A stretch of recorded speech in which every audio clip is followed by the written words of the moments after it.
All right, we'll get started. We'll get started. Tonight, we have the pleasure of having Coach Scott Williams, a Lake County legend, I should say a state of Florida legend. Um, Coach, I'm going to open the door up. I want to let you introduce yourself and tell us a little about, or tell our audience a little about yourself, about your history and your coaching career. Well, Fred, it's really neat that you and Corey and Sean reached out to me. It's from the last week. Corey and Sean have talked to me about some of the things that you all have been debating and different conversations. And it just brings me back to a really special time in my life, in my world, from 1991 to 2000.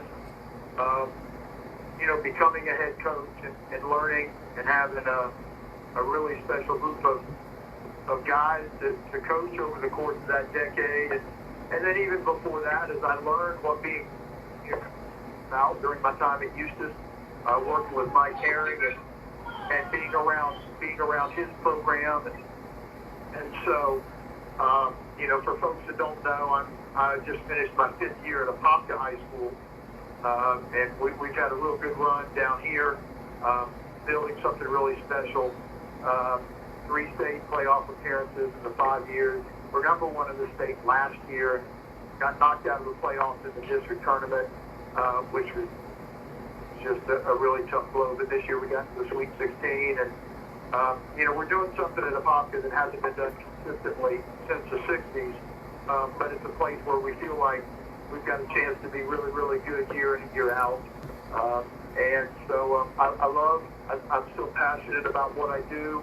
I still believe strongly in the value of it and what we can do in the lives of young men. But I'm still going strong because I'm surrounded by coaches and really neat kids.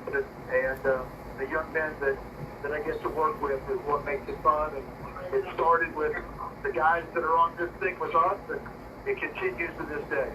Yes, sir. Yes, sir. Yes, sir. You mentioned Mike Herring. You started at Eustis, right? Well, Coach, you graduated from Eustis High, right? I did. I graduated in '83, and I actually got my feet wet in coaching at Taveri. When I was finishing I majored in accounting and graduated in December of '87 from Stetson. And during that time, I kind of started to think that I'd like to kind of get involved in coaching basketball. I didn't know really how or why, because I'm like, I was going to be a CPA. And then through a family connection, Freddie Belton, who was at Tavares at the time, was looking for a guy to come in and kind of work with a group of freshmen who he couldn't keep on JV, but he didn't want to just get rid of them. There's a freshman class. And this was in December of '87. So I came over and started working with him, and then spent the next year. I coached the JV over there, and by that point, I was realizing that my gift was much more people-oriented than task-oriented, and made the push to get into teaching and coaching full-time. And long story short, about a week before school was to start in 1989, teaching a math job opened up at Eustis, and Coach Herring had tried to get me to come over the year before, and so he and the football program both could use a coach, and so I was blessed to come back to my alma mater.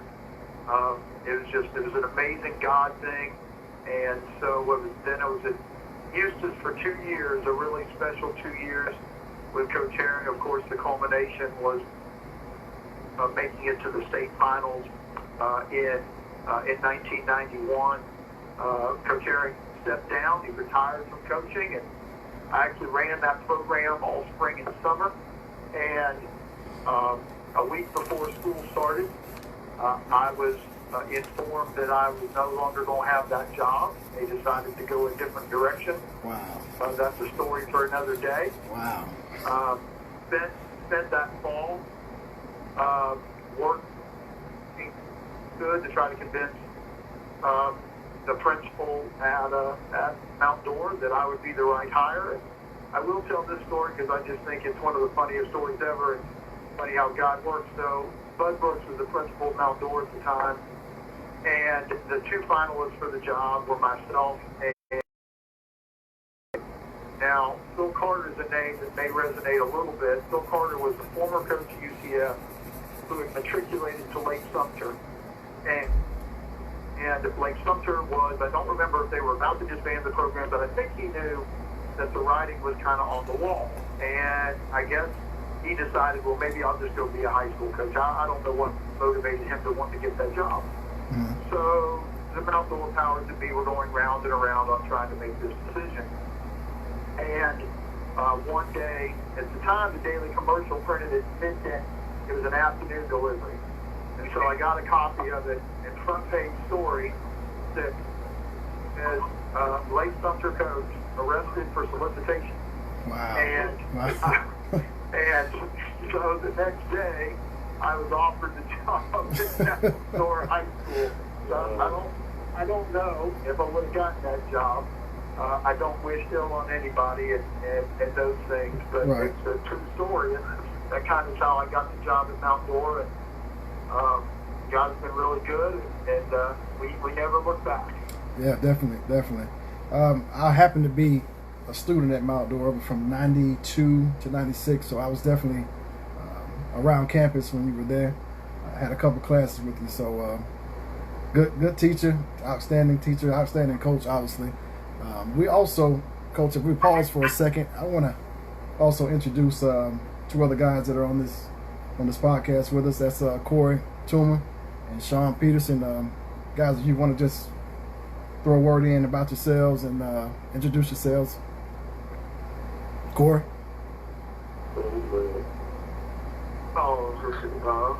Corey Toomer, born and raised Mount Dora, Florida. I was Coach Williams' first freshman, and he called coach on the varsity level.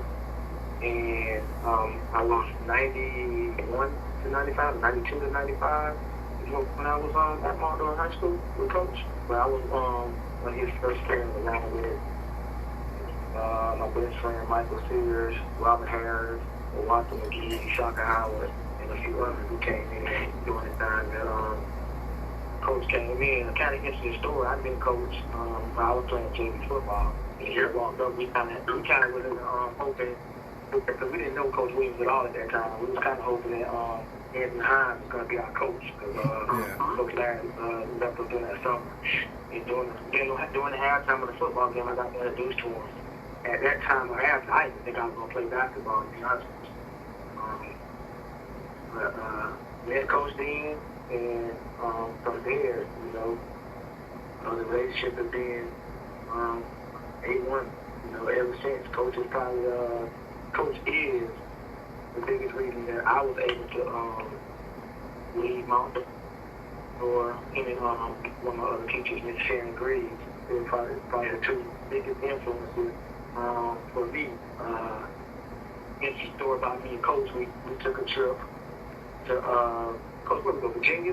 Took a 12-hour trip on the summer of my sophomore year. That's when I think our relationship got very, very strong. We spent 12 hours really getting to know the ins and outs of each other. And he's been a mentor of mine since then. And when I have issues right now, running programs that I have, if I have any problems with my program, Coach is one of the first guys I pick up the phone. He is the first guy I pick up the phone to call and get advice. And I've been doing that with Coach for getting advice from him for like the last 10 years of running the program. So, everybody else pretty much knows the story behind me for basketball. That's a little bit about me. Definitely. Sean Peterson? Sean Peterson, like 298, graduate from Mount Dora High School. Just to tell you a little bit about my career, I actually started playing basketball around the age of 11 or so. I was introduced to Coach Williams and Coach Liptak around the summer my 11th year. I played on the AAU basketball team, so I was introduced to them at that time. After that, I stopped playing basketball for a little while, and I went into baseball for a certain amount of period of time, and then I came back into basketball. Moving forward to my freshman year, you know, Coach came in and was very tough on me, and it created a bond like one can't explain. It was more like a father discipline to a son, rather than a coach discipline to a player. I gained a lot of respect for Coach on how he handled me as a player. For one, to him, grades was the most important thing at Marlboro High School in Marlboro High School program. I was ineligible as a freshman. I came into high school as one of the top players in that class, but yet as a freshman, I didn't get the academics right, and Coach sat me down and put me on the freshman team. So a lot of kids that could have killed their career, but when he stuck with me and he continued to train and mold me, and it helped me create this mentality of education first, athletics second. Moving forward, my sophomore year, I got put up on the varsity mid-season, and junior and senior year, Sean Peterson took off. College career was amazing. It was sports after college, it was overseas, it was the D-League, it was all kind of things that opened up, but I can honestly say that Coach Scott Williams played a very efficient role in my life, and I appreciate him. Corey as well. As I say, Corey has always been and we're talking about professional, out of all the players that I've ever played with, Corey has always been my favorite player. So I mimic my game after him. That's why people now kind of say, like, you and Corey are very similar. Actually, they say we kind of look alike. They deep down there, Polk County, they brothers. Because our game is so similar. And, you know, I just appreciate both these guys. And I appreciate you, too, Sam, for, you know, just starting this podcast. Me and Corey talked about this, like, 2 weeks ago when Polk County started doing theirs. And, you know, it just created a bond between all of us. And not only that, it's created conversation during this period of time. So, you know, everything is all good, and we're here to talk about basketball. We're here to talk about Lake County. We're here to talk about Mount Durham. And most important, we got the man on the mic to, you know, with credibility to go ahead and settle some of these cases that we got. Definitely. Hey, before you get started, I do want to, I don't even know if you know the story about me and Coach Williams. It was my sophomore year after my freshman year. You remember I played football and all that. So I decided not to play football. And the funny thing, Coach Williams and Miss Griggs took me out to lunch. Mm-hmm. And at that time, you know, I think I had a 1.7 GPA. And he asked me, he said, "What do you want to do with yourself?" And I was like, "I want to play college basketball." And to hear Sean say the situation he was in by being ineligible, I was like, "I want to play college basketball." He said, "Well, you really want to play college basketball? I don't think you can go anywhere having a 1.7 GPA." And at that time, I realized how important it was to focus on school. And that meeting I had with him and Ms. Griggs, and the push that he gave me turned me from a 1.7 student to a 3.6 or 3.7 student. Because I maintained a high GPA throughout high school. Coach pushed me even to take classes. Like, I was taking algebra 2 and geometry at the same time. I mean, all those things just mentally was like something that could be a challenge to anybody, but having Coach on my side, not just focusing on what he can do for you as a basketball player, right, what he can do for you in the long run, was something that was very special. I don't think Coach gets a lot of credit from a lot of people, because, you know, a lot of times we don't like to share our story. We had a lot of important people in Lake County and Mount Dora that helped us become the better men we are today. But, I mean, from high school, I just got to give, you know, the majority of my credit to Coach Williams. Yeah. You know, so I just want to put that out there as well. That's an interesting story that you had a guy that can coach you and actually, let you adjust to becoming a young man, but also being focused on important goals that you need to have in your life. Right, right. Well, that's interesting because I don't know if Coach Williams remembers this story. My sophomore year, I was pretty good at football, and we went undefeated that year. And towards the end of the year, I became ineligible. And sitting in his class one day, man, and I was at my breaking point, and pretty much just drilled me, gave me a speech, and that made me focus and redirect my path. Because at that time, Corey, Sean, like you said, we were all in high school. Well, Sean, you were a couple years behind us, but we weren't really pushed on grades, man. I mean, we went to school. It was a fun place to be, but we were never focused on grades. So, Coach, I can say you had a hand in realigning my sight also, as far as focusing in school and maintaining a higher GPA than I had. I mean, I felt I was rock bottom. I mean, I was one of the top guys on the team and couldn't finish the season. So that was a point in my life where, Coach, you stepped in, and I didn't even play. I played basketball my freshman year, but as a football player, you still took the time out to set me straight also. So I appreciate that, Coach, as well. So go ahead, Coach. I'm sorry.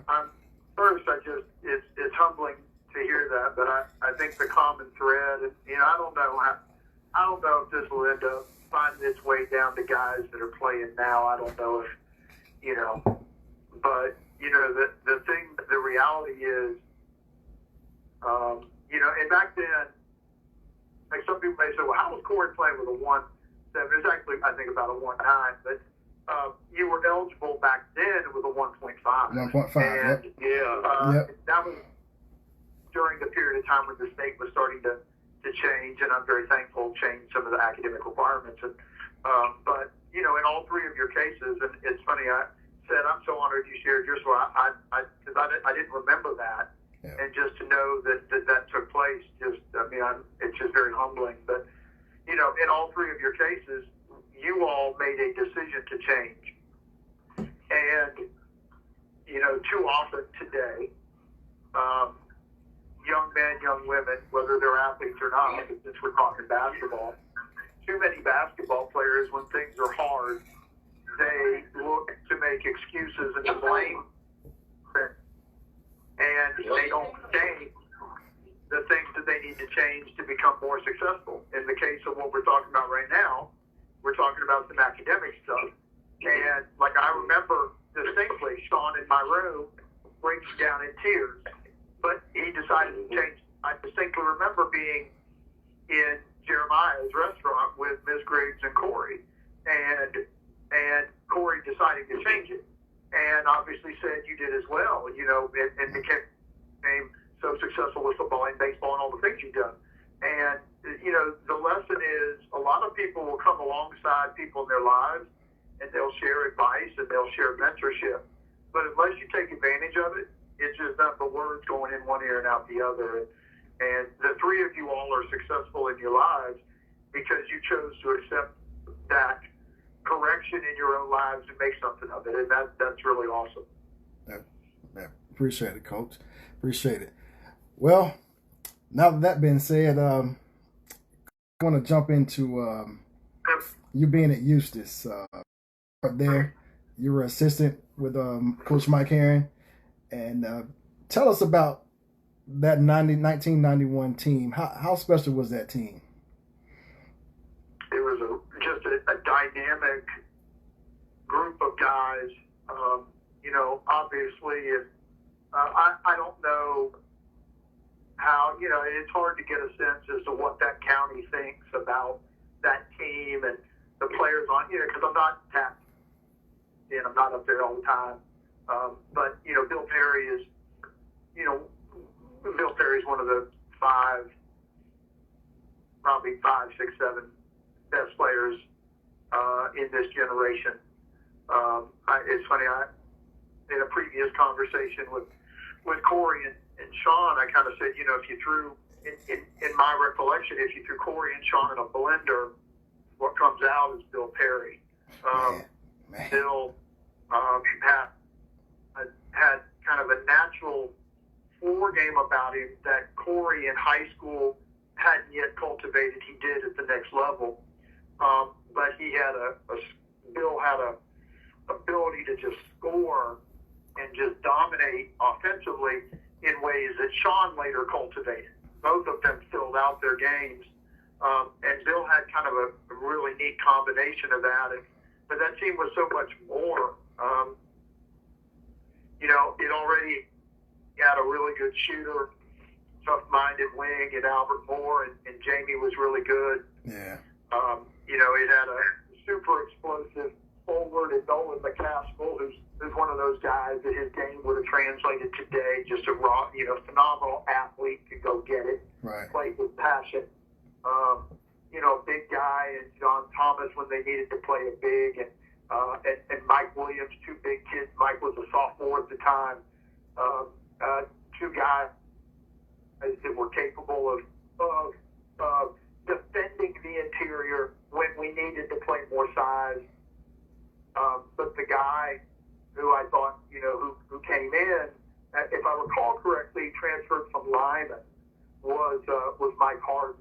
And Mike Harden. Mike Harden, in that 1 year that he was there, had just an amazing impact. He could score, he could defend, was really good defensively, was a decent enough ball handler. It gave another guy who could, especially in the open floor, could go make plays. And Coach Aaron could really coach. He could get those guys to compete, get them to guard, and he was really evolving as a coach. The three-point line had just come into high school, I think a year maybe behind college. I think 88 was the first year of the high school arc. So the game was beginning to embrace that, and I have this recollection of Coach Aaron really. He and Coach Liptak, and I take no credit for that. I was just a baby and learning, but them really exploring ways to be to utilize the abilities that those guys had, and they really spaced the floor and they attacked, and they were a fun basketball team. I learned so much. We went through some turmoil. There were some things that at the end of the day when we got to Lakeland or got to Tallahassee rather, because it was up there then. Right. That we all wished didn't happen, but it doesn't take away from a really special team. And that time was really good. And man, there were some guys behind them that I had the privilege to coach on JV, and those cats. It was a really good era of basketball that they had cultivated there, and that club was a really good basketball team. All right. And one of the best basketball games I've ever been a part of was, in both the state semis and the finals, they were down big. We were down. The Riviera beat Suncoast, who was number one in the state in the semis. I think we were down 17 in the second quarter, and we come back and win.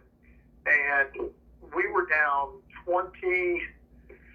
I think it was 22 or 23 to PK Young, and came back and had the last shot in regulation to win it, and had the last shot in overtime to win it. And what I took away from that not only was just marveling at our guys' competitiveness, but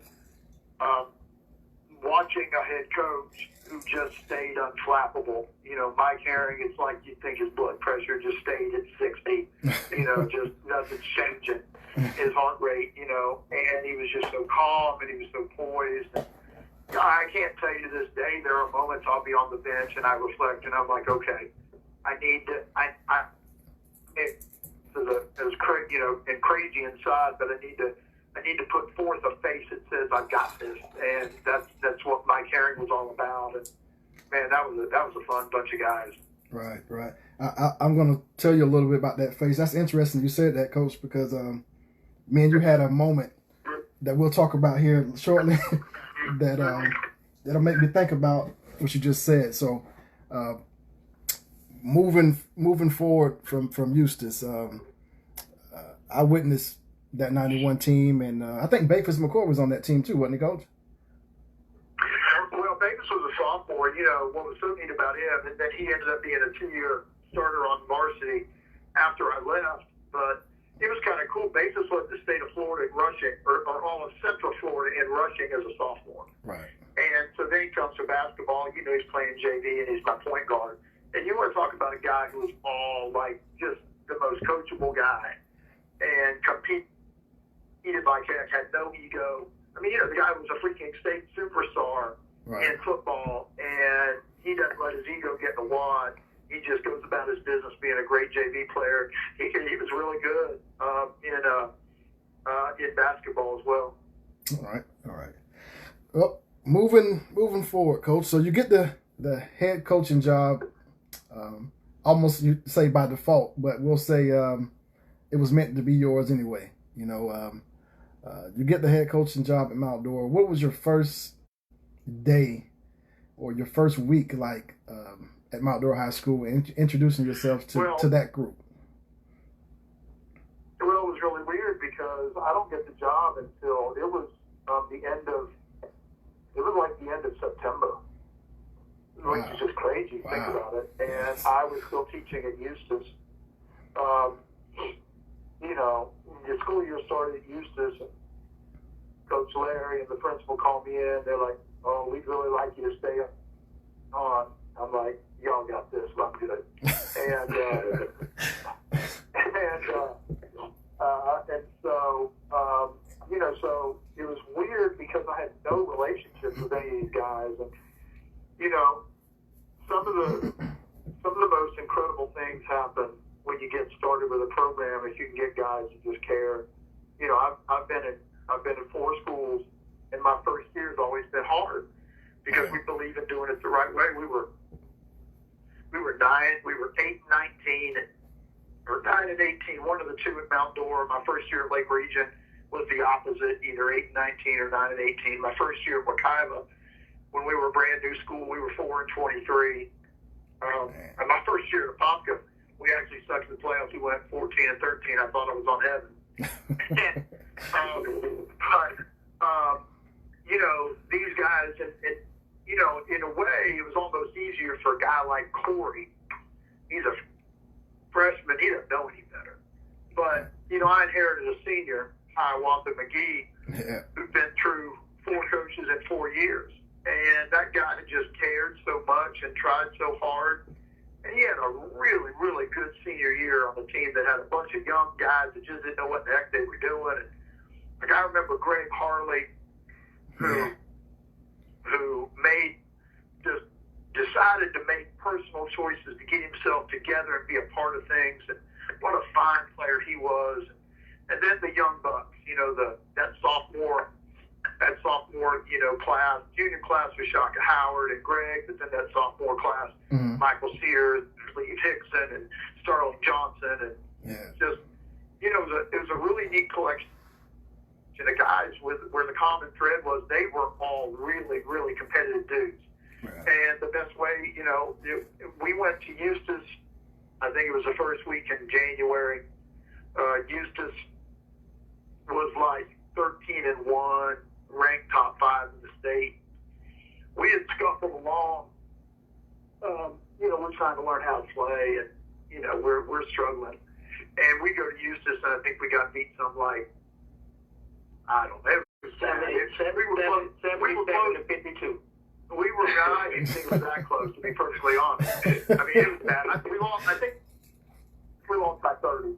And I remember that. I accidentally broke a blackboard. It was a portable blackboard. It fell and broke on its own, Coach. I understand. I threw my shoe back and broke the dadgum thing. And thank God I had a good relationship with the custodial staff at Eustis, and so they fixed it. So I was in trouble. But then 3 weeks later, Eustis comes to Mount Dora, and we beat them 77-73. I remember that. It was the last time we lost to Eustis, I think it was 5 years. And it's all because these guys just they refused to accept the limitations of what they were supposed to be. And them in the district tournament. That was the last time at all, but we didn't lose to them in the regular season, I think, for 6 more years. And once we got out of that first year, it was on. And by the time we got midway in our second season, we hit a stretch starting in January where it started to happen. And all of a sudden, it was really hard to beat these guys. And it was just remarkable watching them grow up. It really was. And like I said, a lot of guys that you forget about are part of Bill, and those guys were really special. Foundation for what became a state championship team, 7 years later. All right, and yeah, we had a great year that sophomore year. Shaka Howard was our point guard, and he was on the team that freshman year of mine. That was really a struggle, and Shaka's leadership just took us to a whole different level of mind thinking because he was so competitive and wanted to win, and I mean everybody bought into his leadership as well as what Coach was doing. I think that's the first year we went to camp, right, Coach? With Shaka. Yeah, I know starting that summer, we started going to Florida Southern's team camp, and I always felt like that those kind of camps don't exist anymore. You stay over 5 days and you just work to death and play a bunch of games and work to death. And it was a different time. Coaches and players and programs used to like to do that. They don't now. Now we all just go to we just toss the ball up in the air and play games. And there's something that's really lacking in that. But yeah, that team was, I think, if I recall correctly, we were 11-10. No, that probably is right, 11-10, and won our last 8 in a row until we lost in the first round of the playoffs to a Rockledge team that ended up going to the state finals. Yeah. And it may be, in all the teams I had, it may be the team that played faster than any team I've ever played. That team was, man, we could get up and down. And that was cool. It was fun to go. Yeah, that was my sophomore year. Yeah, sophomore year. The shock troops. And so then that group went on a run for 3 years where we didn't lose a district game for 3 years until 95 in the district finals, which is just a terrible, terrible loss. Corey and I right now probably both cringing thinking about it. I never watched that game, Coach. That was just that was a Jason Davis. And look, take nothing away from Davis and that Tavares team. They played special that night, but to lose by one at the buzzer was really, really hard. And then we had to go down and play a top 2 or 3 ranked in the first round, and we were right there for about 30 minutes to just pull it off. And it was a hard way to end it, but that was kind of the first run of great teams, that 3-year run. And 3 straight playoff teams, and the best of which went to the Sweet 16 in '94. Right. And that guys really set the tone for what was going to go on there, really for about another 8 or 9 years, even 8, 9, 10 years, even beyond when I left. Right. The beat kept rolling on for 3 or 4 years. Right. Well, if we move forward to Corey, do you have any other input on that time? Say it again. I said, do you have any other input on that time frame? I think it was the beginning of what Montville basketball became to be for the last, 10 years after that, because of what Coach installed us, and it was a program. We was able to buy into his system, understand how to build a program, like going to the camp. You got to build a relationship with your friends outside of just seeing them in school. Those 5 days, those 5 days made a transition of everybody knowing each other. I think we all came to camp, and it built a family with us. I think one thing that we learned how to do within that time was understand how to play our roles as players. And when we bought into that part of the system, that's when the winning started happening. Right. For all of us, because we went through a transition of, before I got there, Mike was a point guard. Mike had to change his role in my sophomore year. Mike actually played the post. Shaka was a point guard, and I played backup point guard. And Mike accepted that role of being a post player for that team. When all his life, he came behind his brothers being point guards. That was one challenge. The next year, which Mike was senior year, Mike became the point guard. Robert, who was our leading scorer my sophomore year, he had to transition and play the 4 or the 4 or 5 because Eric became eligible. So you're talking about a guy who was a small forward for us, had to go down and play in the post. Right. And I mean, that was a learning phase, but who was one of the best athletes I played with from that point in time in high school, even growing up playing him. I mean, his transition from doing that showed a lot of his character. And my senior year, I mean, that was an interesting year. I've never told Coach Tim, I look at that team now, I think that was probably one of the worst teams we've ever had, collectively as a basketball team. Because my freshman year, we had talent. Nobody wanted to buy into the system as a collective team. It was just like a bunch of guys who wanted to be clowns and have fun and just play basketball. My senior year, we really didn't have a lot of good basketball players. And I think we still ended up 21-6 during that time. So, I mean, other than that, it was fun. I mean, I really enjoyed it. I learned a lot. I do want to ask Coach, what did you see in me to put me on varsity on that freshman year? Part of it was we didn't have many alternatives. It was, we made a decision, and when I say we, I certainly include Coach Liptak and Coach Boyd into that. Men that, I've had so many wonderful assistant coaches who've been so loyal and have followed me places and have invested their lives into what I believed in, and we early on recognized that the development of our program was going to come by playing young kids and finding the right young kids. We started that year with some older guys. I'm not going to mention any names, but guys that couldn't show up to practice, guys that thought running was, well, okay, here's the best way I can explain it. I think part of why you had so much, Mount Dora Glass won a district title in 1981, and part of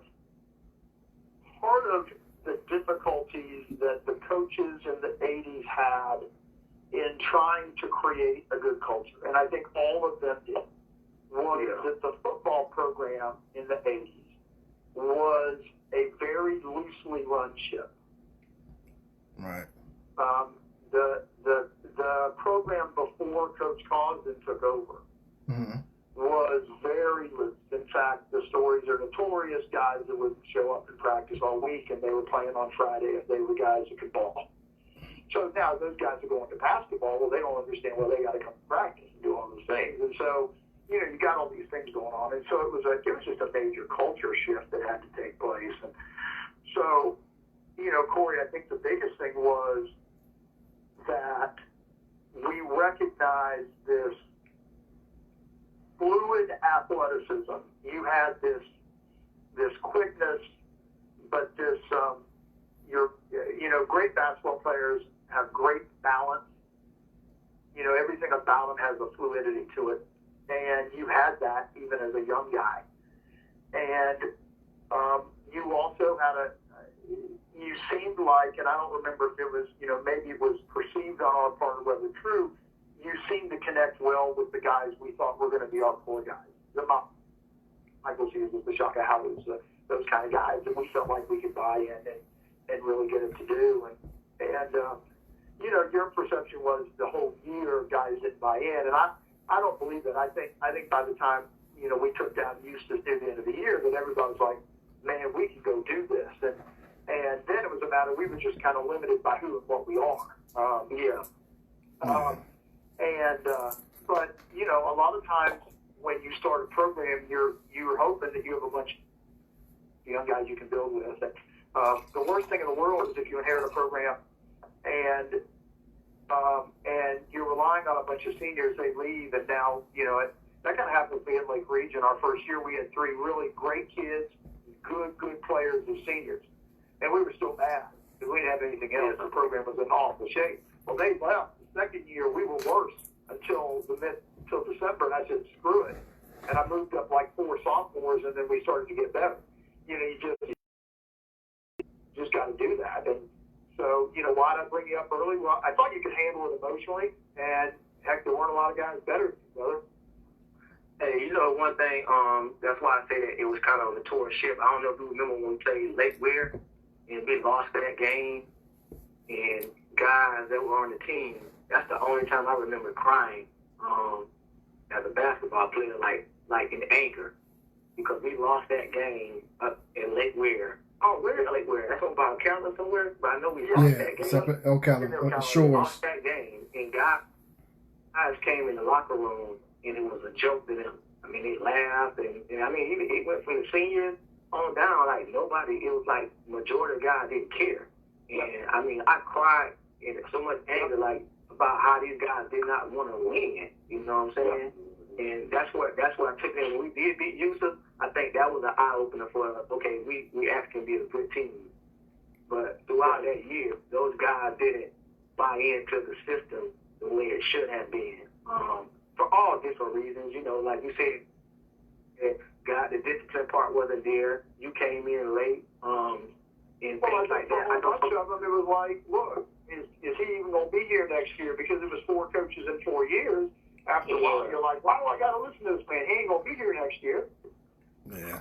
So I thought it was interesting because at that time, that's when I kind of didn't know if I wanted to play, but I kind of had a desire to want to be good at basketball. But I didn't take it as serious as I too, because I know the biggest thing I regretted, which came a benefit for me, was I came to practice a day after finishing the football, and you told us we could take a week off. And I don't know, boy, what the hell did I do that for? That running and basketball conditions was so different. And I was like, man, I wanted to go back and get that week afterwards, but I think it benefited me because I did that, and I guess I showed you guys a little bit more than what you expected from a freshman. Plus, you say we didn't have as much. And I must have counted on you. I must have counted on you early because I still remember your freshman year, the day I kicked you out of practice. And this is said Sean, because the back end. It wasn't my fault. It wasn't even my fault too. I don't even know. I ain't even going to argue about that because I don't remember what led to it. I just remember I got fed up and I sent him home. Okay, so I thought that was it. Okay, I'll see you the next day. So we're doing some drills, and I swear to God, all of a sudden I look up and I see Toomer's ass in the drill. I'm like, where did you come from? I go, never mind, get the drill now. And I just coached him hard. The rest of the day we went on. I never saw him slink back in. I don't know what the heck happened. Man broke back into practice. I kicked him out and he broke back in. Yeah, I was a senior coach. Man, coach ain't never dated me, man. I went there on. Hey, coach, you know what though? The biggest curse, you can ask my Bobka guys. About once a year, I lose my mind. I got to make a point, and I send them all home. But we get on the line for one of them days when the line is going to beat you until it doesn't. And it's okay. They all survived. Y'all all survived it. My current guys are surviving it. It's okay. Hey, y'all was the chief coach for me that time. You kick y'all out too, Sean? We kicked us out. We were getting ready to go to Lakers. It was probably a week before us going to Lakeland. We all came to practice after we had just one. And it was just one of those days where we just wasn't feeling bad. Then, like, basketball was our everything. Like, coach drilled, it was basketball. Matter of fact, basketball started for us at 5 a.m. in the morning. I don't know if many people know this, but we had practice 2 times a day. 5 a.m. in the morning, then it was school, and right back to practice. That's gonna be a violation, Sean. Sean, that's gonna be a violation. Don't get coach in trouble, I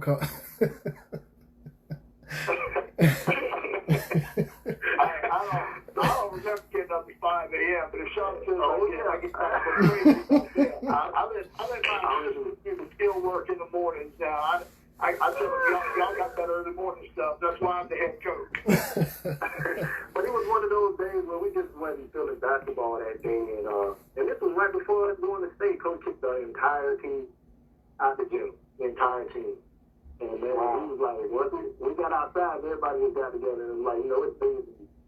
This is bigger than us, really. This is about, our whole city. We had an opportunity to do something that no one had done in a long time. So we gathered ourselves together and rallied the troops, and we got back on the train. But boy, I hadn't seen Coach like that in a long time. Probably not even my whole senior year. My junior year, we didn't even go to that type of stuff because it was a different team. But that year, when that took place, that really just put a stamp on the goal that we had looking forward. It was just crazy that it wasn't one player; he took everybody out. Oh yeah. I don't remember doing it that late. I know probably it happened.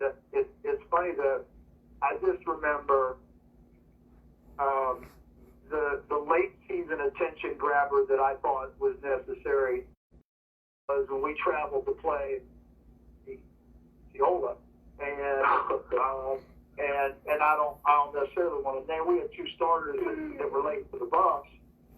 So I let them get on the bus. That's fine. But we also sat them out and didn't play them and got beat. And it was it's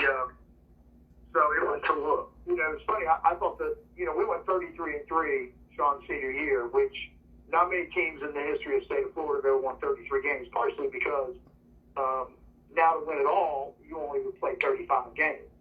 And you have to play a couple more back then. But the most important lessons we learned were the 3 losses. Right. We lost to Leesburg our second game of the year in double overtime. I think we grew from it. We got tougher, stronger, mentally, emotionally. It was a great basketball game. It didn't even bother me to lose. It's a phenomenally great basketball game. Personally, Coach, I think you got robbed that night. Personally, I think you got robbed. I have distinct memories of that happening. And then then we go to the Great Florida Shootout, and we ended up losing in the first round to a tremendous team out of Georgia. And to me, the lesson that night was we were good. I think guys looked around and go, okay, we really are good enough to be as good as we want to be and to win a title and all that stuff. And then that was the semi-game? Yep. Then we went on and won 3 straight to win the consolation bracket. Which the Great Florida Shootout back then, everybody was really good. Mm-hmm. So that was a great week for us. And I thought the loss was instructive. And then the loss at Osceola, where I sat a couple guys, I think we needed it. Because we had gone. Well, so we go 22. Let's say December 19th all the way to February 10th without a loss. And 22. And so I thought that was probably a good lesson for us and reminded us that all the details mattered and they were fortunate enough to win the rest of them. Right. Hey, Coach, before we move on, did you know that you put me on varsity probably was more of a nightmare for me? I still get criticized and hated by people because I was the first person in 7-8 years to play varsity. Corey, 30 years later. Corey, don't start that, man. Don't start that because he probably the person you talk about. One of the things that's funny is the era before us. I always laugh when anybody in that era has anything at all to say, because there wasn't a lot of winning that went on, and like I said, they won a district title in '81. They literally, it was 84-85. They lost the district championship because some fool got a technical foul with 5 seconds to go. Like, it was just terrible. And now some really fine players now. Some really fine players. But always, and I think some of it was, I think, for, you know, I was a Eustis grad, I was a Eustis coach. I think that, I think people tried to perceive that I wasn't a Mount Dora guy. Well, man, trust me, the day I didn't get the Eustis job, I was no longer a Eustis guy. And I bled orange and white for 9 years, and you know, and I still laugh. Once again, I won't name names, but you guys will all know the story. You know, there were a couple of Mount Dora folks that ran local businesses and would enjoy putting down the money against Mount Dora every time we would play. And I like to say that the best story of us winning the state championship was that a certain businessman bet so much against us to lose the revault that he had to close down his shop, his store, for the next week until he could make it up. I was a beneficiary of I was a beneficiary of some of that. So, Coach, I appreciate it. Well, you know, the first time I became aware of how crazy some folks in the communities were. So one of the years we go to Houston, and it was, you know, pre-sold, standing room only, sell out. Yeah. And I would hold back our varsity from showing up. We wouldn't get there early, so we would ride the bus and get there, you know, during the JV game. And so they went on in the locker room. I'm standing down on the wall watching the JV game and just kind of getting my mind together. And I don't even remember who it was. Some dude comes up and goes, "Man, y'all gonna win tonight?" I said, "Well, I hope so. We're fired up. We think we're gonna do it." And he goes, "Well, Coach, I got $1,000 on the game." I go, "Hey, man, that's your problem. I ain't got nothing to do with that." And I'm just shaking my head. I'm like, "You are got to be kidding me! A high school basketball game." Oh, Coach, a lot of that went on. Trust me. It did. It was a crazy time, and you know, it speaks to how exciting. It wasn't just Eustis Mount Dora. You got those Tavares into that, and then Leesburg whenever they got to play any of us as well. But the three in the Golden Triangle area, it was a crazy fun time. You couldn't get into those gyms, and I know those gyms are small. I know if we're playing in an 1,800 seat gym, that you know it probably wouldn't have been sellouts or. But it was just the that Mount Dora Eustis would have been, Coach. That year, my junior year. Yeah, my junior year was the year that after that you had to go to ticket sales. That first game coming back from January, coming back after Christmas. Yeah, that was probably the biggest hype game in a long time, man. You had people couldn't get in the gym. About 500 people outside they couldn't get in. Corey, I got a story. About that. And then it kind of became fun because, you know, remember then the Villages News Network started covering all of our games. And so people get even more excited then because then the games were on TV too. And like, it was just a fun time to be doing what we do up there. Right. Yeah. I got a story about that pre-ticket sales. I get a call one day. I'm at work. I think I was working with Comcast at the time. And I see, you know, I recognize the Mount Dora High School number. I'm like, man, who was calling me from Mount Dora High School? And I answered, "Hey, said this Coach Scott. Coach Scott Williams from Mount Dora High. What's up, man? How you doing?" I'm like, man, why's Coach calling me? The game is sold out, but he's got like 4 tickets he's held back for me and a couple of guys that he wants in the gym. So it was certain people that he wanted in that crowd to follow him in that gym. I mean, the crowd was crazy. From 92, 93 up to 98, that was one of the funnest times I've had. I mean, in school and after I graduated, even following you guys, that was crazy, man. The well-announced Beachtown corner down there, that corner near the locker room. Yes, sir. Down there, so yeah. This story after the fact, but y'all remember the name Chesty Pyatt, really, really fine shooter from West Virginia that came and transferred down and played at Eustis. Yeah, I remember Chester. Yeah. So I guess it must have been, that was during the Van Bracken era. So I think, no, maybe it was with So if I remember correctly, like, it must have been Albert maybe, is chewing on Chesty because he's not sprinting. You know, they used to try to spread the floor and run guys to the corner and get quick threes and all that stuff. Right. And he's like, Chesty, man, you got to run your butt down to the corner. You got to get open. You got, you know. Chesty's like, Coach, I don't want to go down there. It's like, what are you talking about? He says, man, they throw stuff to me down there. Yeah, it's... Be throwing the corner. Yeah, it Out was... of the corner. Yeah, Not how. I didn't advocate any of that, but it didn't bother me. The guys were kind of scared of y'all down there.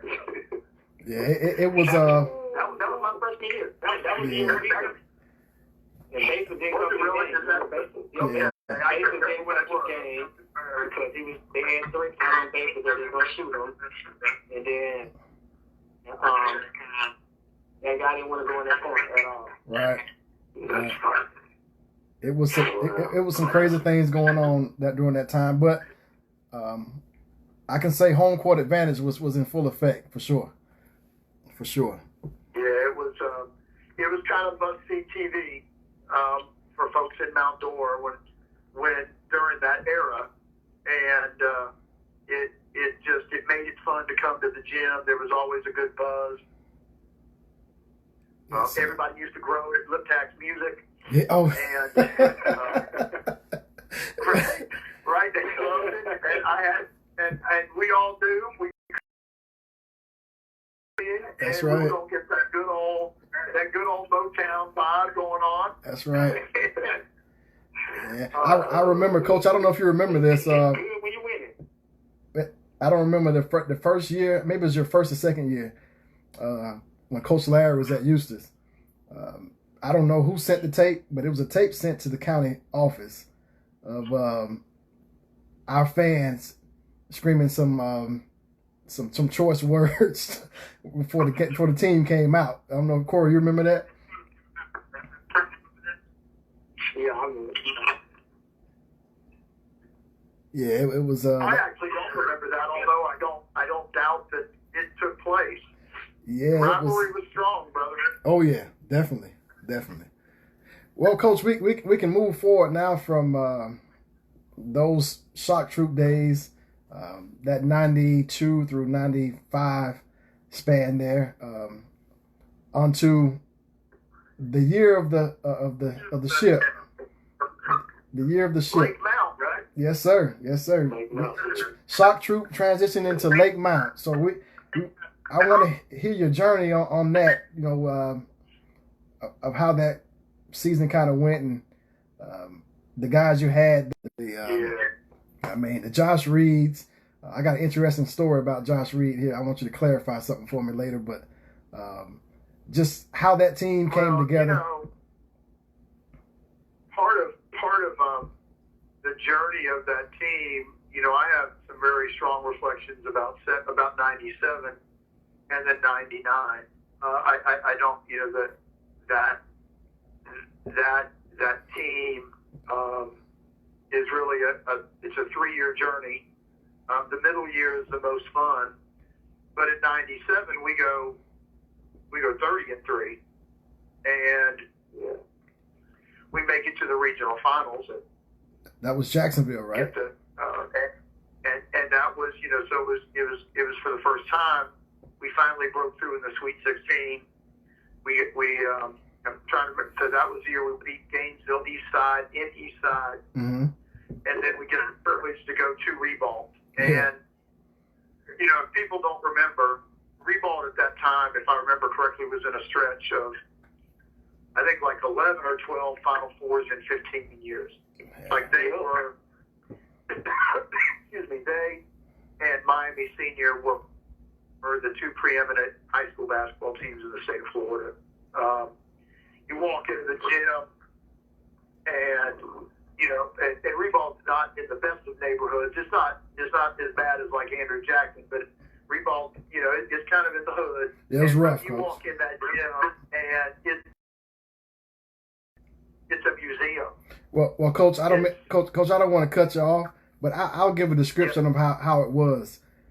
Me and about 8 guys drove up to that game, and we take a seat in the section. You know, we're sitting there. We're early, as usual. And a cop walks over casually and says, guys, you guys can't sit there. Well, why not? We're here early enough. You know, nobody else is here. These are these assigned seats. He said, no, but I'm just telling you can't sit there. So we brush them off. You know, we're having a good time. The teams come out and warm up. And right before tip-off, there's about 12 to 13 guys that walk in.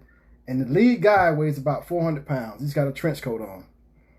And he comes over and he just stands there. And the cop comes over and he says, I told you can't sit there. I said, what do you mean, man? We paid our money. Why can't we sit here? He said, I guarantee you, man, if you don't get up in the next 10 seconds, it's going to be a problem here. And if the cop is telling me that I need to get up to give this dude a seat and his crew a seat, you know, we just know that we relocated into another spot. we didn't sit there, so it was man, they packed that place. I mean, that was a pretty big. I mean, that gym probably seated 1,800 people. It was packed to the hill. Yeah. And we came out, and of course, the two guys that don't get talked about nearly enough when you want to talk about Lake County basketball in the 90s are John Reed and Andrew Burr. Andrew Burr. Both of whom were really, really good for for 3 years of basketball. Andrew at 2 schools and John at our place, and so those 2 guys were seniors, and then the core guys that would remain. And we go to Ribault and we punch them in the face. It's 13-1. Yeah. And it was the best stretch of basketball maybe I've ever been a part of as a coach. And we couldn't hold it. They were a great basketball team. Mm-hmm. And we ended up losing by 6. Now, there's a guy on this pod tonight that it was his coming out party. Peterson went 6 for 6 from the floor, had I think 1 turnover, 7 assists, and he was the best player for our club. And it was just a different guy that night. But going to that series, I'm convinced that losing to Ribault, but believing that we were good enough to play with those guys, is the only reason why we were able to beat them the following year. And so Andrew and John graduate, but you still have, you have Sean, you have Chad Boyd, mm-hmm. You have Josh Reed, you have Isaac Johnson, you have Greg Britton as a starting 5, and then you have Byron Durius and Kendrick Manor. Well, Kendrick moved up, I guess. Kendrick Jones and Ward. You got Zach Ward. Yeah, Zach Ward. Yeah. And Zach Ward, who, by the way, one of my favorite stats ever. People talk about guys who can shoot. During the playoff run from the district tournament to the state finals, Zach Ward shot 60% in threes. He was 18 for 30 in threes. Yeah. Now, he couldn't buy one in the state finals. He went 0 for 3 and he tightened up a little bit. Yeah. But 60% in threes as a sophomore is not a bad deal. Definitely.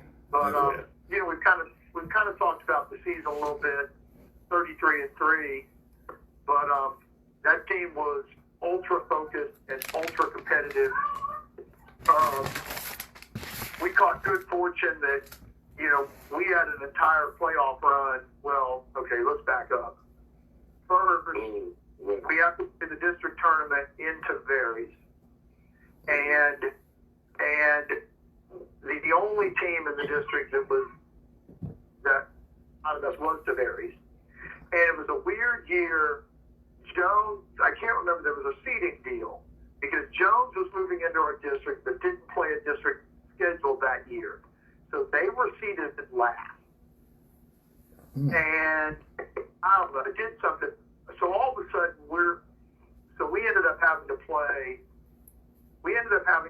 Tavares in the semifinals. Right, right. And with all the pressure, because that was still the time when runner-ups got out. Right. And it is a game where we played tight. We were very, very tight.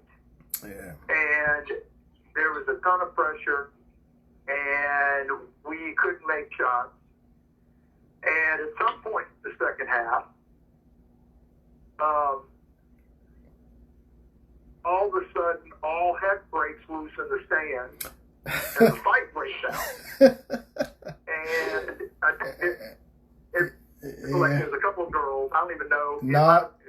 No, Coach.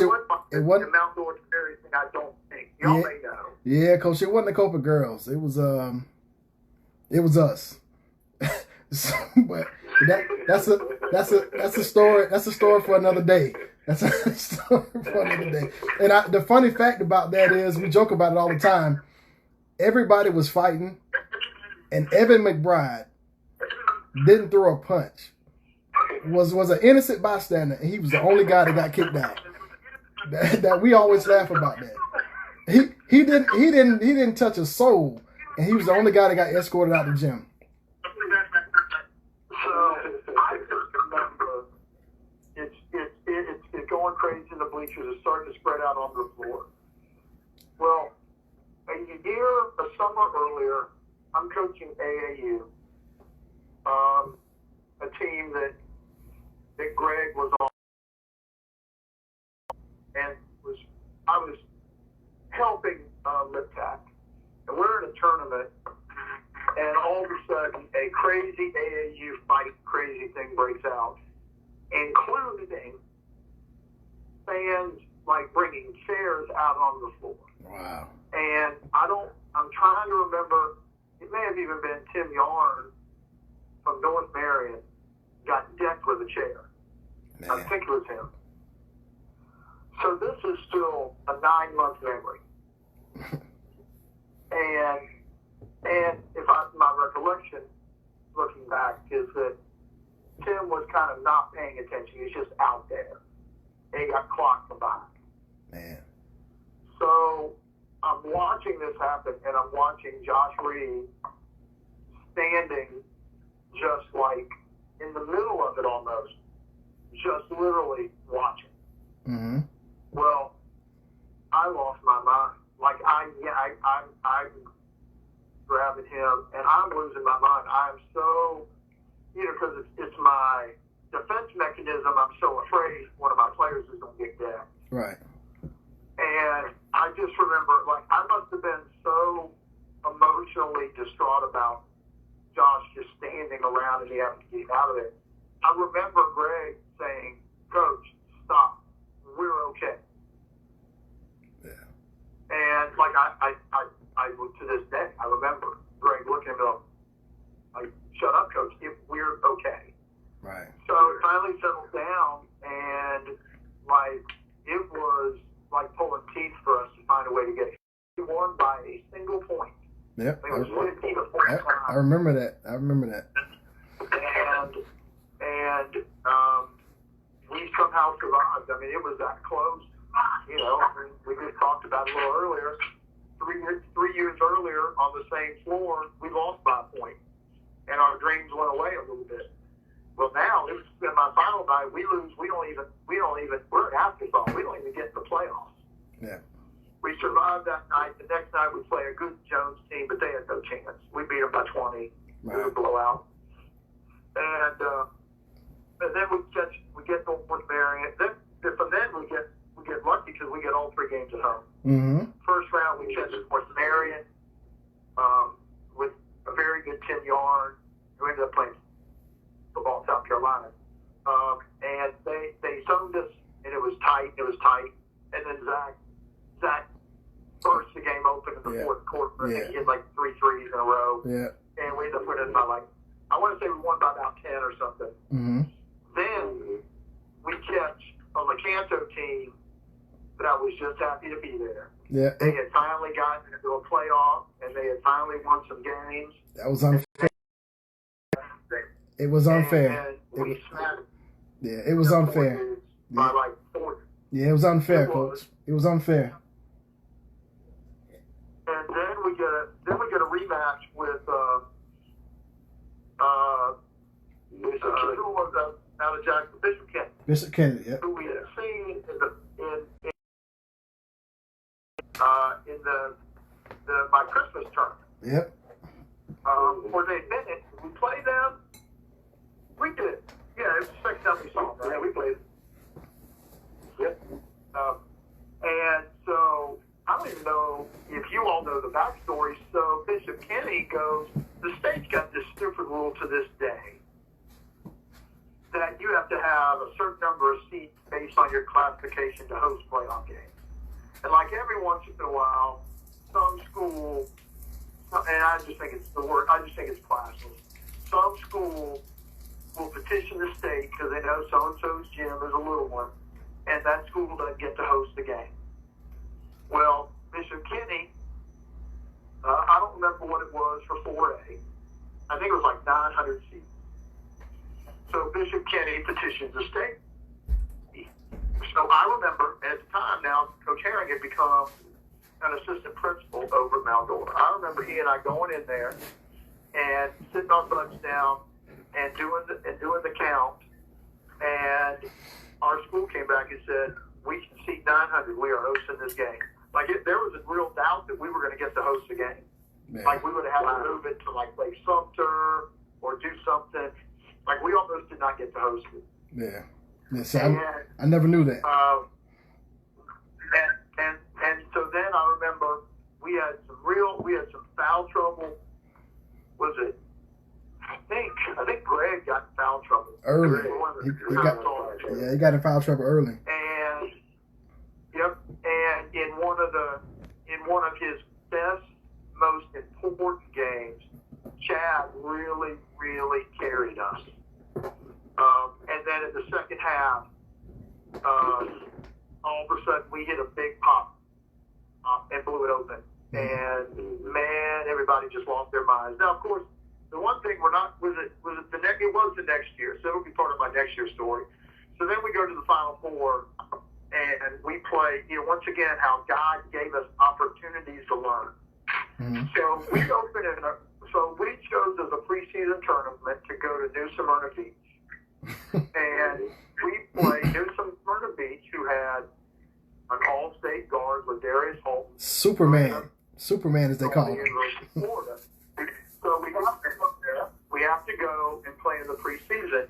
And Sean was sick or hurt, ankle or Sean, what was you were out? I had the flu. Yes. So we go to play New Smyrna without Sean Peterson. And New Smyrna Beach jumped on us 23-0. Wow. I don't know how a team as good as ours did not score, but we were behind 23-0. Now, I guess Sean can sit there right now and say, yeah, see how important I was? but I don't know if it's that important.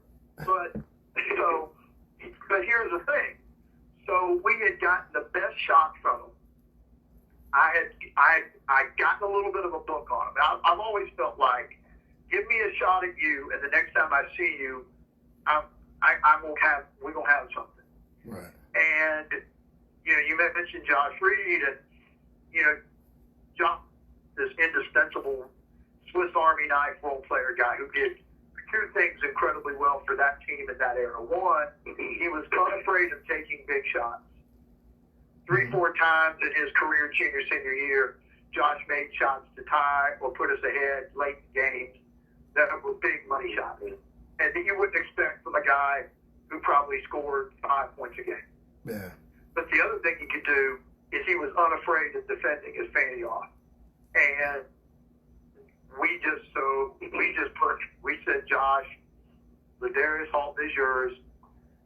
And he's going to score because he's going to take a ton of shots. Right. But we want to keep him off the line. We want to keep him off the glass. We want to keep him out of transition. And we want to make him have to score over you. Right. And I may not be exact, but I'm pretty close. The numbers in my head were 7 for 23. Now that may not be exact, but it's pretty doggone close. Yeah. Now, Coach, I want to pause you. At halftime, I think we're up Coach, I want to pause you right there because it's been a debate, and I've talked to Corey, I've talked to Sean about this, about Josh, and me and Josh have went back and forth. I watched you guys, I mean, for 7-8 years, and I watched you coach.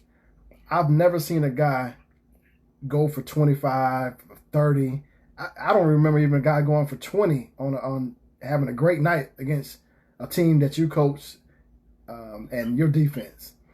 And I told Josh, you've been stamped as a defensive stopper. I think it's more of Coach Williams' system. So can you clarify that? I mean, I've been riding Josh for years about him being a defensive stopper or being a system or being in a system. You're forcing me to try to defend Josh. I don't like to ever defend Josh about anything because I like to do I think it's a little bit of both. I mean, look, I agree. To this day, we try to feel the defensive pride in what we do. Because I believe if you're willing to sacrifice defensively, then you care about the front of the jersey. If you care about the front of the jersey, everything can fall in place. And so the team is definitely involved. But if you don't have some guys that are both willing defenders but also capable defenders, you got to be both. Right. You know, I've had capable defenders who don't want to be, and I've had some guys that want to be that just lack the ability to be great defenders. Right. But Josh was both. Josh was willing and capable. And now, look, I'm sure we gave him a bunch of help, and I'm sure we were right on point with it. But, you know, that was his role. I mean, his role was the hardest perimeter assignment. And there weren't many harder in the state that year than Ladarius Holman. I remember this. I remember we totally controlled the first half. We turned it over around 11 times. Mm-hmm. And so we're only up 7 or 8 or 9 at the half because we're throwing the dadgum thing all over the gym, but we were playing great. Right. And I just remember telling our guys, I'm like, okay, if you can just not turn it over, we're going to win. And in the second half, we were amazing. I just remember us being so good in transition. They were not a good transition defensive team, primarily because Ladarius was taking a bunch of bad shots. Right. The floor balance was awful. Right. And so we ended up really cruising. It was kind of nice because we were able to get the call-ups and everybody on the floor. You know, everybody on our roster got to say they played in a Final Four game that year. Right. From the Custers to little Brandon who we moved up, and Kendrick Manor who we moved up. Mm-hmm. You know, all those guys got to be on the floor.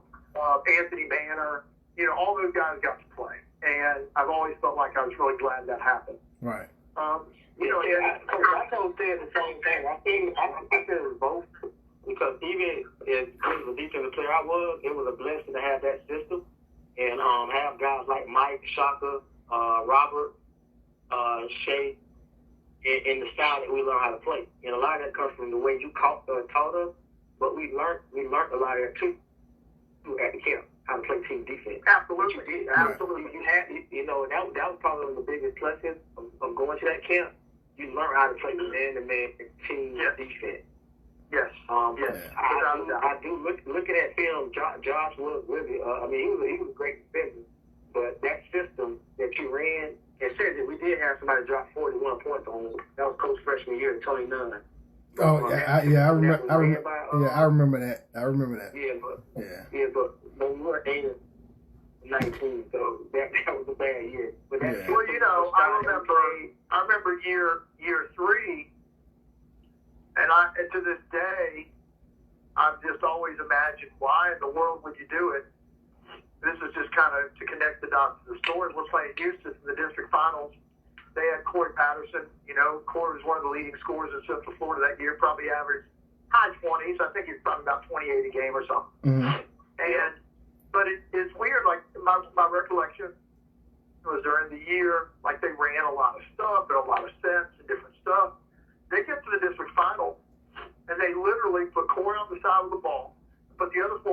on the other side of the floor. And just to let him operate, well, okay, here's where now this connects to what we're talking about. Well, our philosophy of play is really simple. If you're away from the ball, you're in the paint. Mm-hmm. And it was the easiest stuff in the world for us to guard. Like, I don't remember who took the task of having to guard Corey Patterson that night. I have no idea. I just remember it ended up being 1 against 5 because we had 4 guys that help. And I'm like, that's not the way to play it. That's not the way to play against my team. Yeah. You know, there's some ways you could hurt my team. But just giving a guy the ball on the side and clearing everybody else out wasn't the way to do it. And to some extent, that was a part of the Darius Holton thing, you know, because they would try to isolate the Darian and let him play and stuff. So right. Yeah. But that was Rob. I think that was Robert Taz. And Robert did a great job that night defending the court. And again, it was one of those pluses that you had. I could play off the ball. So if I was forced into my side, it would be very beneficial. Or you had Mike on the other side, and you had Shea who would run around anywhere. Yeah. Straight. Starling Johnson might have been the worst technique defender I ever coached. He was never in the right stance. He was never in the right spot. He averaged more steals per game than anybody I've ever coached. He's just this amazingly, his basketball IQ was off the chart. Yeah. Really intelligent athlete. And, you know, and so I think I realized that's who he was. Right. Yeah, the best role player I ever played for, Coach. Yeah. Ever. I mean, that was a lot of stuff. He had that little baseline 15-footer. Yeah. Yep. Yeah. So we get to the state finals, and here's Reballs. And I just remember, first, y'all all know the story about NC State winning their title. And part of the story there was when they went to the Final Four that year, their semifinal game was against Georgia, and the other semifinal was the number 1 Houston and number 2 Louisville. Right. And everybody called the NC State Georgia game like the JV game. And then Louisville and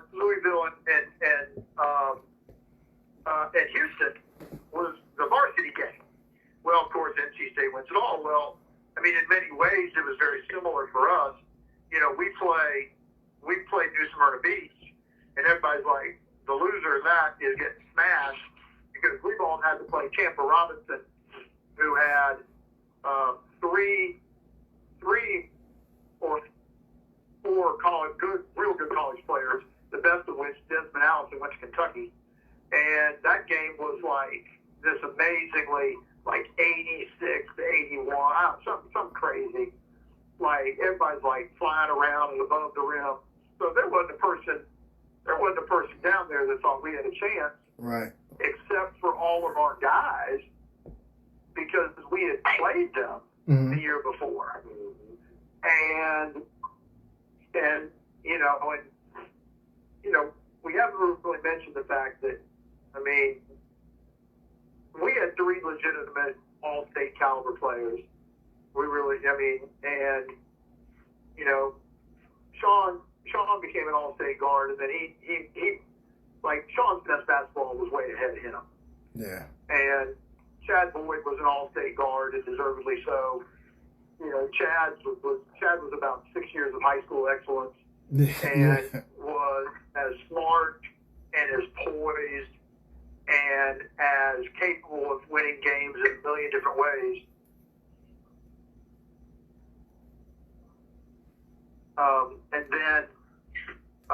But then, you know, the last of the 3, you know, Greg Britton was ridiculous. Man-child.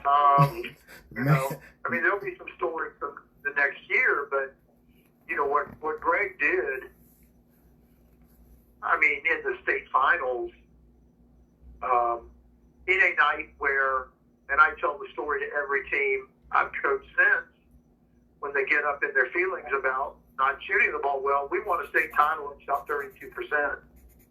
We shot 32% in the championship game. Wow.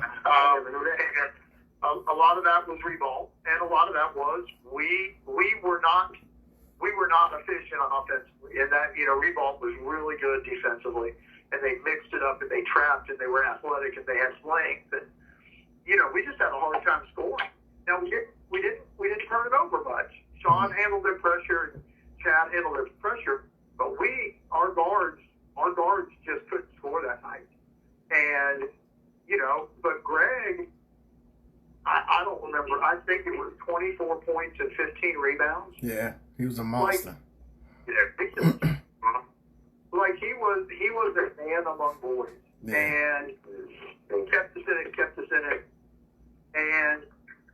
But our offensive woes finally. It's between 6 and 7 minutes to go. We got down 7, and I felt like. We were guarding the daylights out of them, but they were kind of settling in. And I'm like, okay, we got to do something. And the one thing that team had is we could do some different things. He said, and we hadn't done it much, but we had a 2-2-1 that we used from time to time. And I'd love to say that it was brilliant. It was a part of my master strategy. Man, I was scrambling for anything to just try to shake the game up. Yeah. And we go 2-2-1, and it happens in games. All of a sudden, the team changes defense, and that other team just loses their rhythm. And all of a sudden, we both totally lost their rhythm. They got off balance. They started throwing it away, and we just kind of chipped away. And by about the 2-minute mark, 3-minute mark, we kind of caught it, and we made the plays down the stretch, and obviously part of that story was, I think, part of what sustained us as well was outside of a Polk County team. That afternoon in the Lakeland Civic Center, the crowd supporting us is about as big a crowd as any that has ever been down there. Right, Coach. It was announced. It was announced as the loudest and the rowdiest crowd. That the announcer announced this over the mic. The loudest and rowdiest crowd he's ever experienced.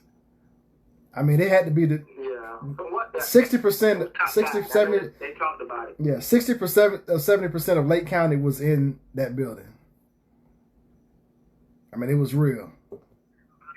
Well, I always laugh. The great quote by Bernard Wilkes, in peace, was, it was a good day to rob a bank in Mount Dora. Everybody was down here. And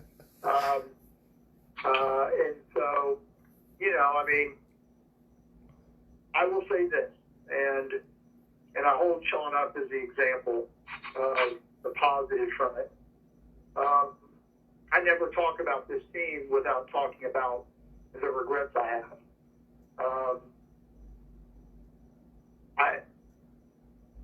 That was my 7th year in coaching as head coach. Now I've done it 28 years, or 21 years ago, whatever, 22 years ago. Man. I don't know what I would have done different. I don't know what I should have done different. I don't know if I bear any responsibility, but when you track what happened in the lives of so many of the guys that were wonderful parts of this team, wonderful young men, it's a tragedy. It's a Shakespearean tale with some real moral value. We often say that we don't want your high school athletic career to be the highlight of your life. Right. And I don't know in each of the guys there, there's some really special men that have gone on and done special things. Sean among them. We got principals in the educational system. We got other guys that are doing really good stuff. Josh, we talked about Josh, who's raising a family and, been a part of the Postal Service for years and years and doing a great job in his life. Mm-hmm. There are some guys that have just kind of floundered. Some guys that, and by the way, I love them. They're my sons. I'm not Right. speaking critically. I'm just speaking reality. And I always fear that. I always talk about this team with all my teams, and I tell them, I want lofty goals. I want to cut down nets, but I want you all to be able to walk away here with an ability to handle adversity in your lives. Right. And that didn't always happen in that case, and so it's there's a certain sadness I have to admit whenever somebody asks, oh, Coach, you want a state title, or Coach, I remember that team, or different things.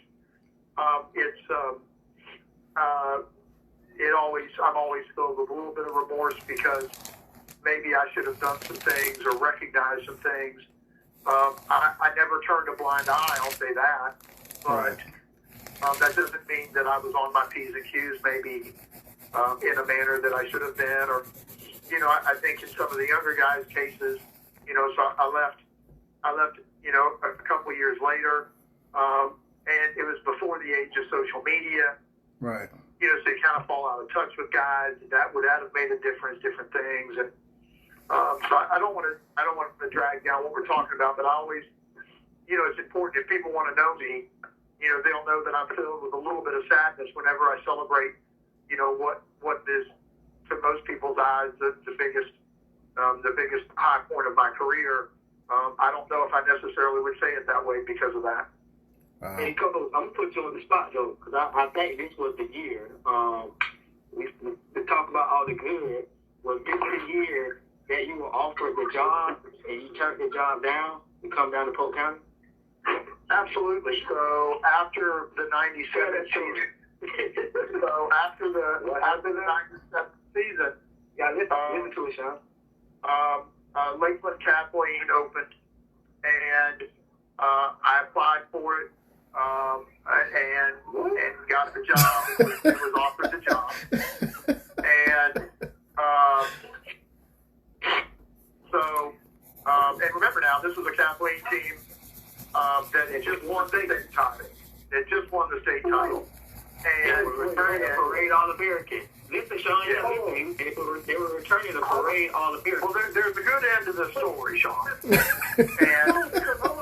Hold on, Coach. But here's what's interesting. I never could pull the trigger and accept the job. Yeah, but you asked us. I can recall you bringing me and Josh Reed into your office, and you was asking us about Stevie coming to Mount Dora. I specifically remember that. Why would you ask us that if you had the job? I think maybe that because I think that conversation was a part of a larger thing that was potentially going on well before that. And I think I was the only player that knew about it. I would not have sent mixed messages. Like nobody did. And at the end of the day, and what's interesting is it cost me the Kathleen job years later. Yep. Because they never forgave me.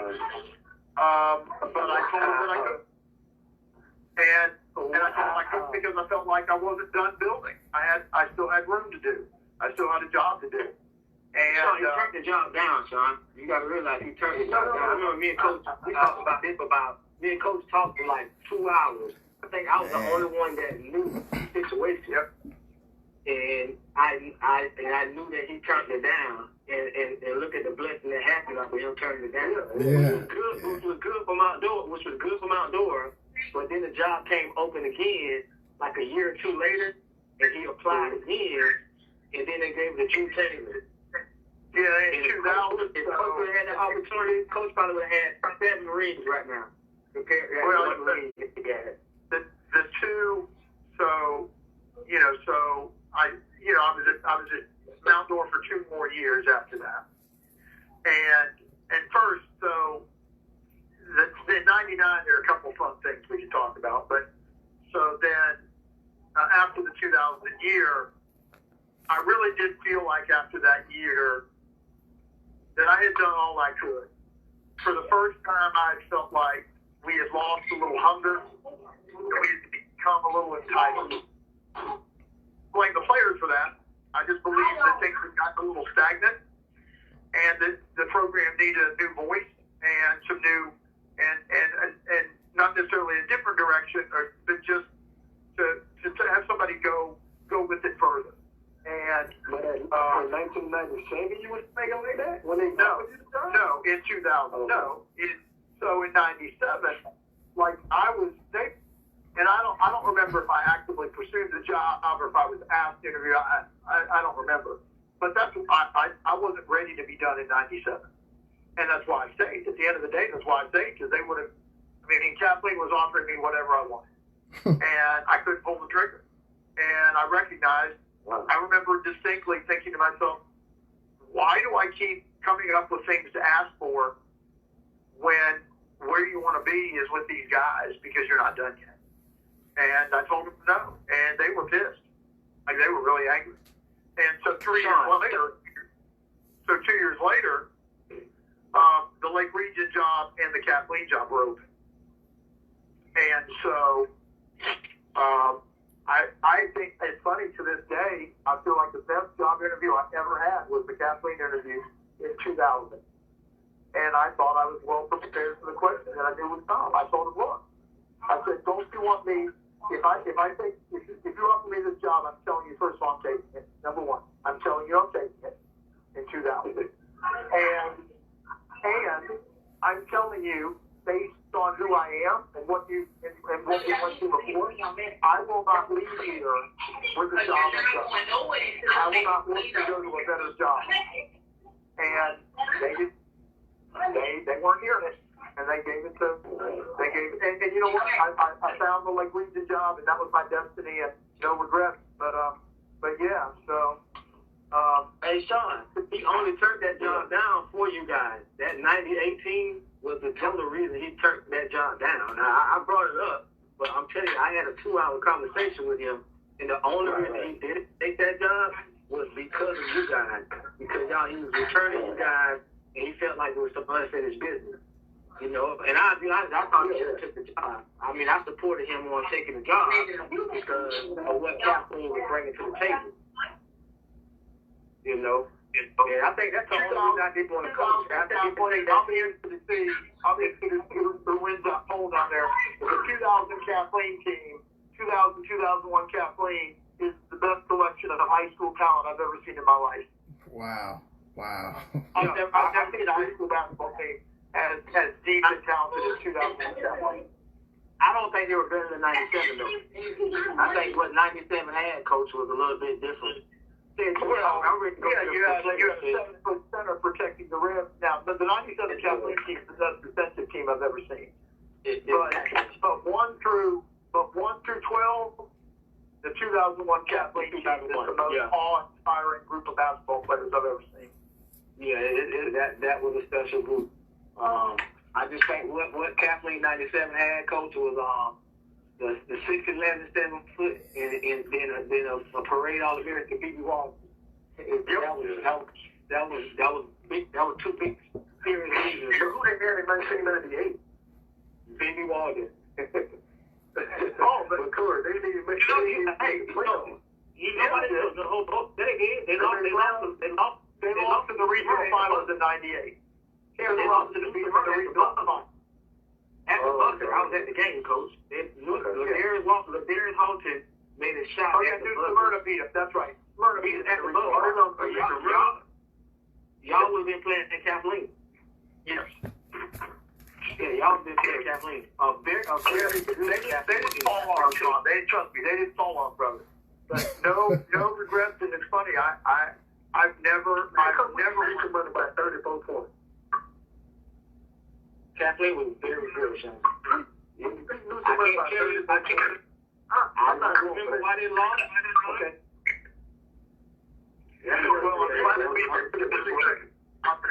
I'm really glad they're not playing Kathleen in the late 1 second, because that's a different answer. Yeah. Yeah. Kathleen was very good. I hear what what y'all saying, but what I'm saying is that game, that New Smyrna game was in Kathleen, wasn't it? It was something that went down that caused them to lose that game. I don't want to say BB fouled out. I want to say somebody important of the starting five. Something happened where they went out the game because they was beating New Smyrna by 11 or something the whole game, and then it was a turnaround that the game came late. Vaguely I remember New Smyrna came back late too. I don't remember the specifics, but yeah, I think you're right. I was at that game. I mean, they were up 11, and something happened to turn that game around, and a lucky shot at the buzzer is what beat Kathleen. And that Kathleen 98 we would have had a harder time with Kathleen than New Smyrna beat, even though New Smyrna didn't beat them. Yeah, they were BB, Condenser, TJ Walden. They legit had a state team. Yeah. Hit him with the question, man. Coach, I want to put you under the fire, Coach. That 91 team. Compare that, or give me a matchup. 91 versus 98, the championship team. Mount Dora wins because of Great Britain. Wow. I think 91 wins. I think 91 wins. We've had this argument for a long time with Sean. So here's why I think that. So essentially, I'm in general terms, I'll say Bill Perry and Mike Harden is a wash with Sean Peterson and Chad Boyd, even though I think Sean and Chad had better careers. So let's just say that's a wash. So now what you're saying, okay, so Albert Moore's a really fine shooter. We got Zach Moore, who's a really fine shooter. Can Nolan McCaskill be such a dominant force that Isaac Johnson can't handle it? I don't think so. I think that's basically a wash. And then it comes down to what is Eustace going to do with Great Britain? And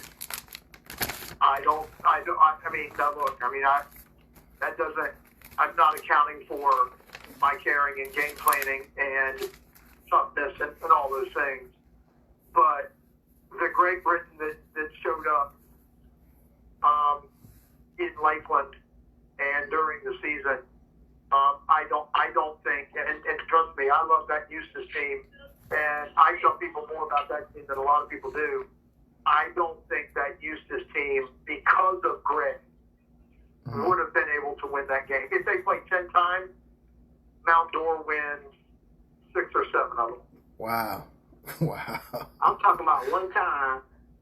I get the but Corey, I totally agree with the green. Well, okay. Corey, you can't. I do not agree with Deshaun. Exactly. Can Bill Perry carry a team and beat Mount Dora team one time? Heck yeah. Yeah. Heck yeah. Absolutely. That's why I think they win 3 or 4 times. Yeah. Yeah, I think it would be very, very close and very competitive.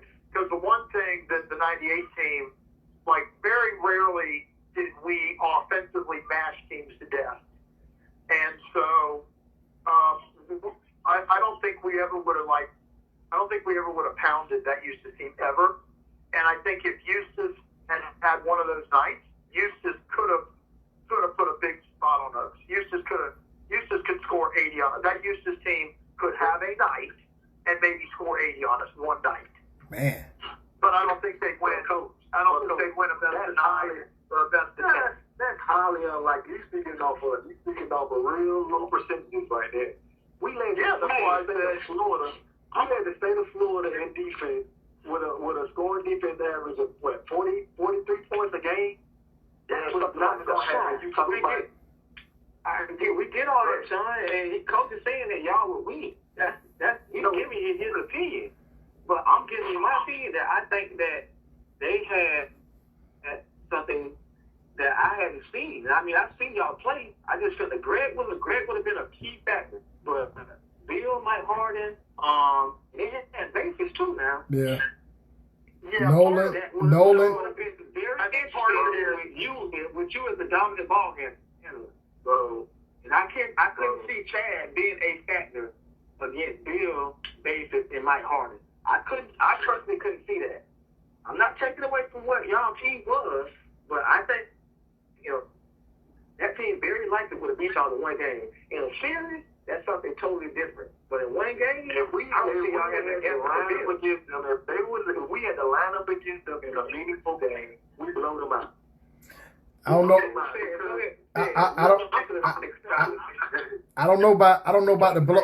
I don't know about blowout. Now, Coach, I want to. I'm telling you. Yeah. We blew them out. We played way better teams than that 91 Houston team. Sean, I had eyes on that 91 Houston team. That was, they were at least 8, 9 deep, Sean. Part of it is Corey, you saw that 91 Houston team a lot up close and personal, and you didn't see the 97, 98 outdoor team a lot up close and personal. That's the thing is. Yeah, that we could guard you 94-50. Soon as that ball go in the bucket, you got 94 feet to try to get that basketball back up the court, and it was starting. I think y'all front court was better, but I think they had a better back court. I mean, the guards. They had a better build. They had Bill Perry. That's the only one they had. They didn't know. No, they had a few more, Sean. They didn't just have Bill Perry. They had Bill Perry, Albert Boyd, Mike Harden, and Basis McCoy. They had 4. And they had Basis who didn't shoot. That just would do the same thing y'all said about John. Basis could do that for 32 minutes. They had a serious team. Man, it ain't taking nothing from you guys. And they were deep. They were deep. You guys as much. But that team, you talk about a team that had Tony Nunn, who averaged 25 points a game, didn't even play on that team. Was on the bench. But I hear what you're saying, and I don't want to disrespect what they did. You're not disrespecting anything. I'm not trying to disrespect what they did. And 60% of the time, he said they will beat them. What I'm telling you, I would say 90%. That's what I would say. That's how much confidence I had in that team. We're gonna go with what Coach said. I mean, Coach, you make a perfect point, Coach. You said I didn't see 98 as much. Yeah. I saw that Houston team. Yeah. What's next? Now, Coach. Hold on. Before you go to the next one. No, wait. I got another question about. I got about the 93 team versus that 98 team. 93. With Corey, Robert. Yeah, that team. Corey's. I feel they beat us. I feel they beat us. It was better than us. Yeah, I feel that y'all were better because y'all had Greg. I feel that we didn't have that answer because we had Robert playing in the coach. I'm not delusional. I'm not gonna talk crazy. I feel like y'all were better. By the end of that year too, we don't talk about him enough, and of course he curtailed his own career. But by the end of that year, Isaac Johnson was a really good, versatile, important basketball player.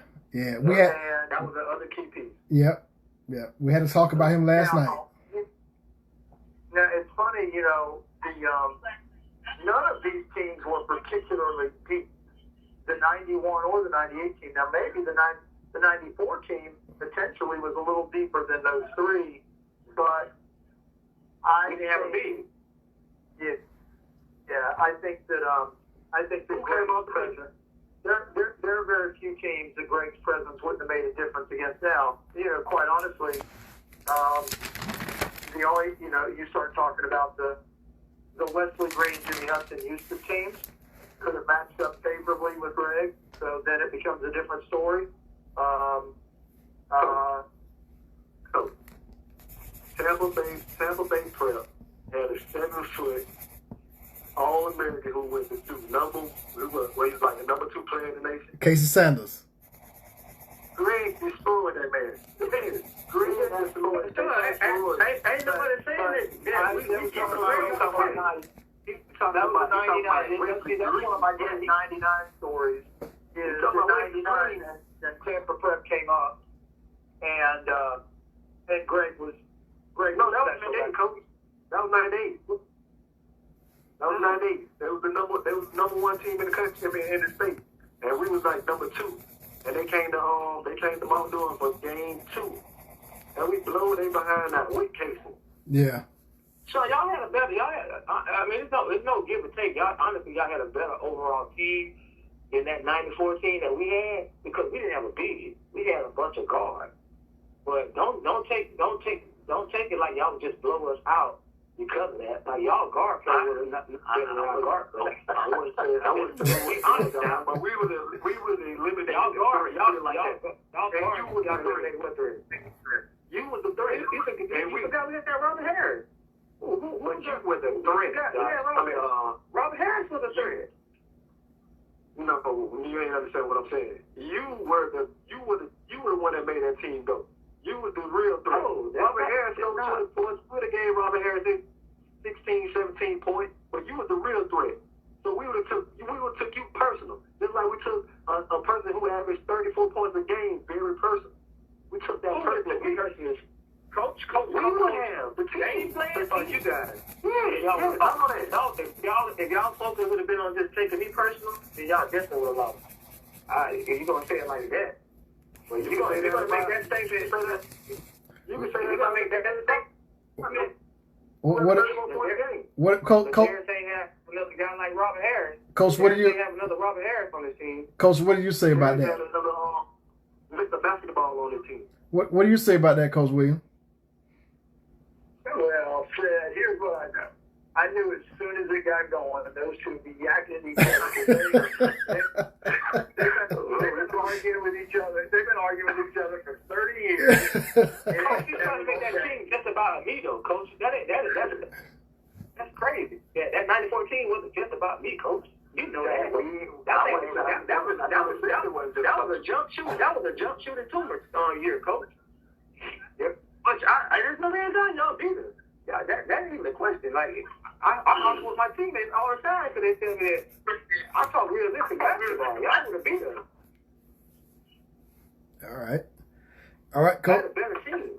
Coach, the question came up. Ahead, the question came up last night as we were talking with a couple of guys from around the county. A lot of guys don't know Marcus Sears, and I know you're familiar with him. The question came up of, out of the guys from Mount Dora, if you had Corey Toomer, Marcus Sears, Sean Peterson, and Robert Harris, but you could only have 3 starting positions, the point guard, the 2 guard, and the 3. What would be your starting 3 out of Corey Toomer, Marcus Sears, Sean Peterson, and Robert Harris? Well, I kind of got advance notice of this because both Corey have been bugging me about this. But, the disadvantage I have with Marcus is that I didn't coach him. Okay. And so my perspective of Marcus is that of being an assistant coach on the other end of the floor, watching him play, enjoying how talented he was, but not knowing is all the things you know about a guy when you coach him. Right. And so it's a little difficult for me to make that comparison because of that. The right answer is, man, we live in the era of small ball. I'm starting all 4 of them, and we're going to kill y'all. But, here's the thing. I'll say it this way. You know what? Marcus was such a gifted scorer. He, the comparisons with he and Bill are very, very compelling because they were blind and quick. They could really shoot it. You couldn't stay in front of them. And but when you talk about who would you start, a lot of questions like, what does our team need? Sure, in terms of high school and stuff. In terms of high school, Marcus and Robert and Corey were all better scorers than Sean. But does that make for a better group of 3 guys? Does it make for a better combination to win? Does it make, and I don't know what the answer to that is. Here's what I'll say about the 3 guys I coached. Those 3 guys would rip your eyeballs out to win a basketball game. Yeah. And it's very, very hard for me to not pick the three guys as I coach because I know that I can get in the trench with those three guys and we're going to be all right because I know where their heart is and where their competitiveness is. And not that Marcus doesn't have all of that. I'm sure he did, but I didn't coach it. Right. And so, you know, as a result, I would say my three. And the reason I would say my three is, I guess, probably like a proud father, they're my guys. Right. But I'm going to tell you what, Marcus could go get some now. That guy could really score. And Coach, a lot of people don't know that he was in the Hall of Fame. The guy that you put in the Hall of Fame, he was one of the guys. Like, we had a conversation. Absolutely. And the guy was like, well, who is Marcus here? And a lot of these younger guys now, they don't. Because the area he played wasn't very successful. You know, we talked about it earlier. You know, the same thing happens with Joe Ligon. Man, Coach, it was almost disrespectful, Coach, that guys that were in Pampers, that never seen these two guys play, were questioning why they were even being discussed. And if you never laid eyes on these two guys play, it was totally disrespectful for me and Corey, at least, because I was able to witness those two guys play. I mean, I'm old enough to know that. See, I was a teenager and saw those guys play. It was almost disrespectful for some of these young guys. So can you speak on Joe and Marcus just briefly, and just let these younger guys know that are listening? Well, you know, like I said, you know, in Joe's case, for me, I only saw him just a little, but because I did so much history in the program and I looked, like, that guy just was an every night go get himself 18 to 20 every night kind of guy. Right. And let me tell you,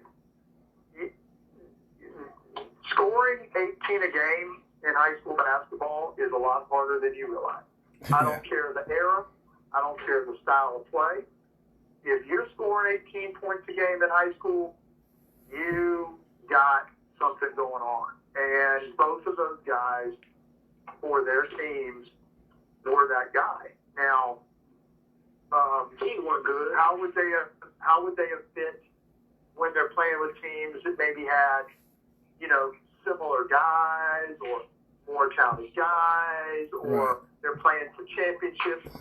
I mean, I don't know. I'm sure, you know, outdoor guys are all outdoor guys, and they're all competitive dudes, man. They grow up with it, and it's something that's there. And, you know, I feel quite certain that if all the guys should be showing up at Mount Dora High School were showing up at Mount Dora High School now, you'd have it rolling at Mount Dora High School now, and, you know, and all those things. You know, they're just communities, and these small towns, these Eustaces, these Mount Doras, these Leesburgs, man, dudes just grow up and they can go. Right. And, but no, Joe and Marcus were both very special talents. You know, obviously I've a soft spot for Marcus a little bit, obviously, because of my relationship with Mike and, you know, and his family over the years. Right. And that brings me... That brings me to another question of another guy that you didn't coach. And he came up out. I don't know exactly when he came in the high school. Maybe he was a freshman when you were there. But Dan Martin was a total beast. Yeah, I had Dan as a freshman and as a sophomore, and so I left after his sophomore year. He and Henry Taylor and Logan Kajus were the three sophomores that were going to all be really good players. I tell you what, you know, Dan was a nice high school player as a sophomore, but what he became by the time he was a senior, you know, under Roger Cox, he was a bad man. Yeah. And I mentioned to some people, you know, if the only thing Dan never did possess, and I think he would be the first one to tell you, is that killer gene, that DNA that just wants, you know, we're all watching the Last Dance documentary with Jordan. Right. And that, you know, that DNA in Jordan, Dan never really possessed that. Now, what he did possess was this amazing combination of size, strength, hands, feet, agility, touch. Like, he was one gifted offensive basketball player. Yeah. And, but probably what held Dan back from real greatness was that basketball was never, like, Dan was just a fun-loving guy. Yeah. You know, I just want to play ball. I like basketball. I know I'm pretty good at it. But didn't have this hunger to want to, you know, put his name on banners or, you know, put his name on awards. And, you know, and that's not a criticism. Very Right. few people have that DNA in them. Right. And, but man, that guy had a heck of a high school career. His, you know, if you want to talk about best single seasons in Lake County, Dan's senior year probably would be in the top 20 in the entire county over the last 30 years. And it's been a debate about that. We did a top 20 list, and Dan wasn't on it. But it's been a lot of debate about him not being on it. I'm glad. Really about me being on it and him not being. No, Sean, because it's few more players that have been debatable about that. So I mean, As far as Mount Dora goes, it's a lot of guys that just want to see me on that list. but Sean, I mean, Because of my numbers. And what I wanted to ask Coach is, like, or not even ask Coach, but just to put that out there, is that my situation was a lot different than Corey's and Roberts and Boogers and all the other guys who put those type of numbers. The system that we was in, it didn't ask for me to do that. It wasn't set up for that. I was in a system that I bought into, and I bought into mentally. That system needed a leader. That system needed a general. And that's what I brought to the table. Could I go on out of school 20 points a game? I definitely believe so. Because, like I said, my college career, it was 20 plus. So you don't go from a 10-point average in high school to a 20-point guy in a matter of 1 year and not have that already in you. It was already there. It's just I bought into Coach Williams' system. I believe in it, and I received the ultimate goal. At the end of the year, I received the ultimate goal. So what these guys don't understand is when they look at Sean Peterson, they say 10 and 8. Well, how in the world? How is he on this list? How can 10 and 8 really, which are the weakest stats on the top 20 list? How in the world did I get on that list? But yeah, I was Lake County Player of the Year, third team All-State. Gordon already mentioned that I played on the number 1 AAU team. I started on the number 1 AAU team in the state of Florida. Who did well in it. Now, and coaching, the coaches and players don't pick Player of the Year. That comes from the media. So somebody had to speak something. Like we debate about, like it's a debate out there, but it's to the guys that know basketball, Montdor basketball. I don't even think it was a question about Sean at all. I mean, Coach. Yeah, he brought into his system, but I mean, what Sean did those 2 years that I know is he was well known around the state. You don't have to be a 24 scorer to be one of the best top players ever. I mean, we look at John Stockton. Was Stockton in the top 50? And he wasn't a 20-point scorer, but he's the number 1 assist guy after Magic Johnson. I mean, there's no question to me you're on that list. I don't think it was a question to said me. To me, Coach, I felt like Chad Boyd got robbed off that list. Chad Boyd was, and we had I mentioned that. I think maybe I'd spoken briefly with Josh and Sean, and then they sent me the list. And I looked at it. Because I think when you talk about what Chad did, you also have to consider Chad Boyd was a all-county level player as an 8th grader. Like he was good enough that he was regarded as one of the top 20 players in Lake County as an 8th grader. And he's like as a sophomore,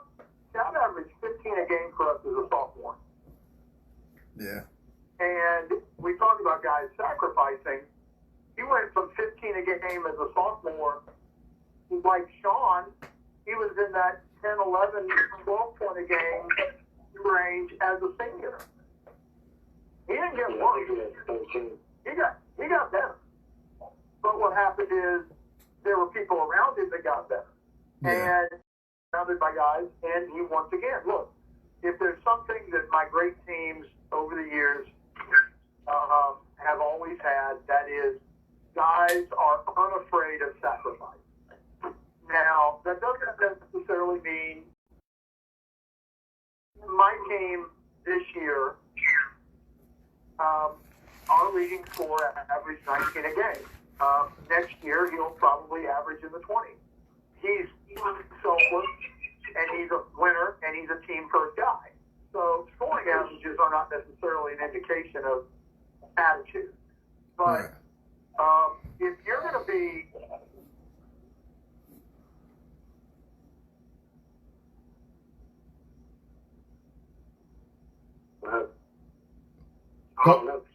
You there, Coach? He probably did, but we're connected. I really wanted to get down to his top 6 players here. Yeah, that was coming. That was coming next. That was my last question. That was my last question. I mean, it's probably been, like I said, what you got going on, it's really good. It's been really good. Like, you got history, the important part of Martin basketball, like the stuff that people didn't know. Yeah. Shaka, I'm gonna let Coach know. He said what's up. I'm actually give you his number.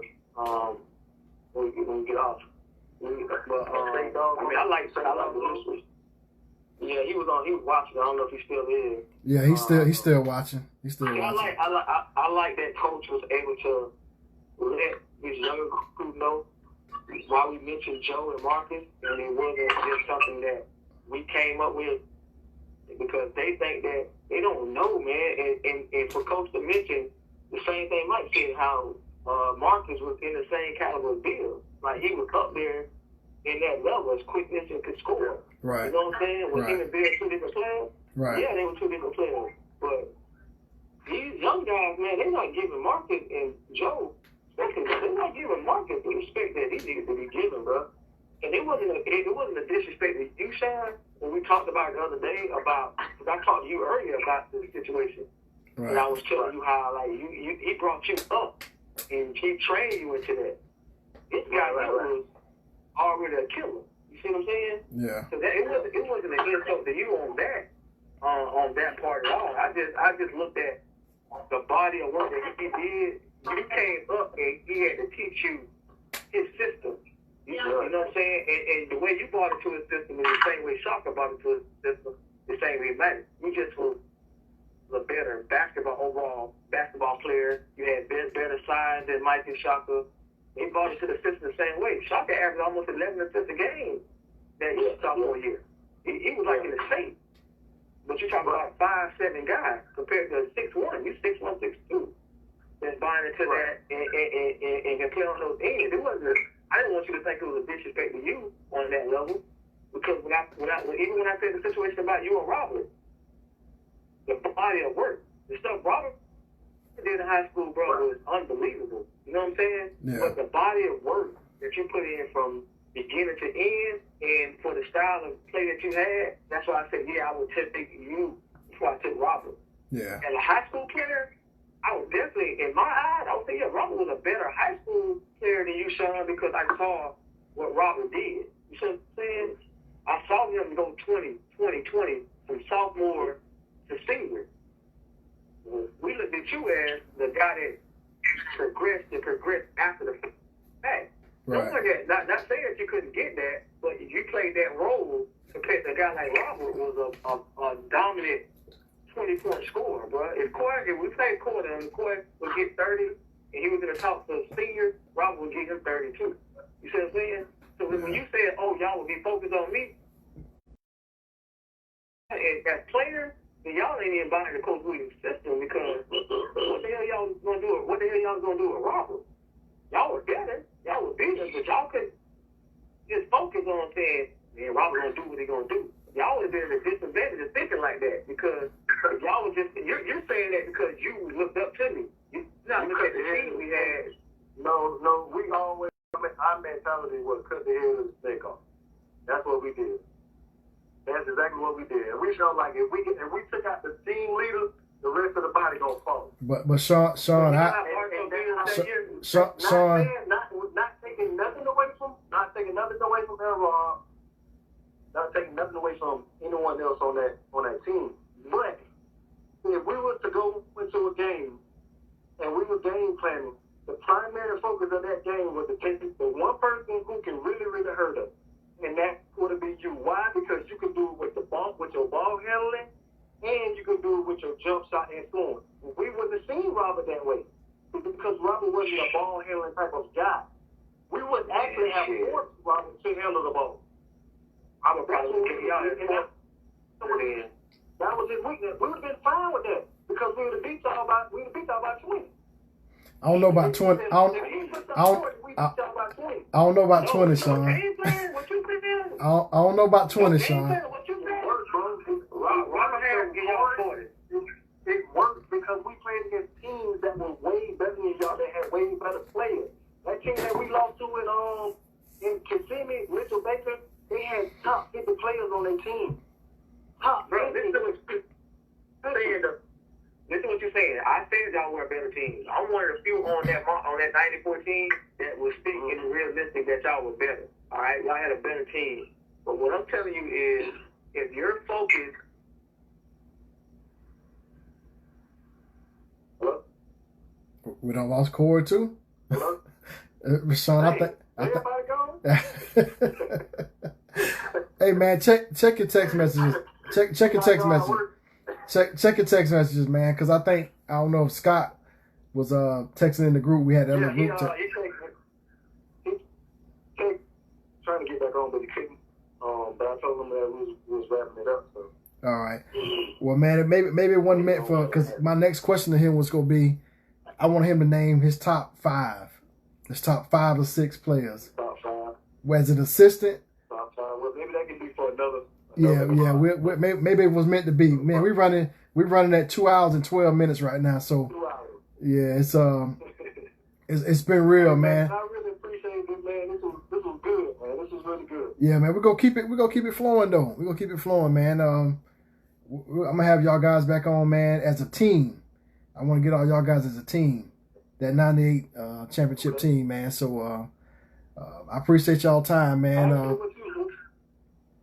What you can do is try to get as many of that 94 team, and we can discuss that. We can discuss that situation more. Yeah, for sure. Rob and yes, you can get Rob and Corey and me and Josh. We can just chop it up and talk.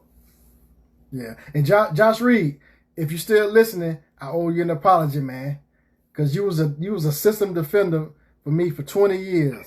So Coach Scott gave you some props.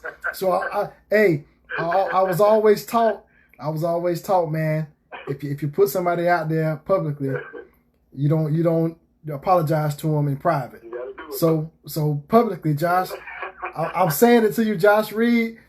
You were Coach Williams said you was a defender, man. You were the man. So I got to give it to you. So, but Pete, man, I appreciate you, man. I appreciate you, man. I appreciate Coach Williams, Corey. We're going to sign off, man, but we'll be back. I hope y'all enjoyed this. We went live. We had about 20, 2 hours. So, man, good talk, good basketball talk, good history, man. So, y'all stay safe. I appreciate you, boy. I'll see you.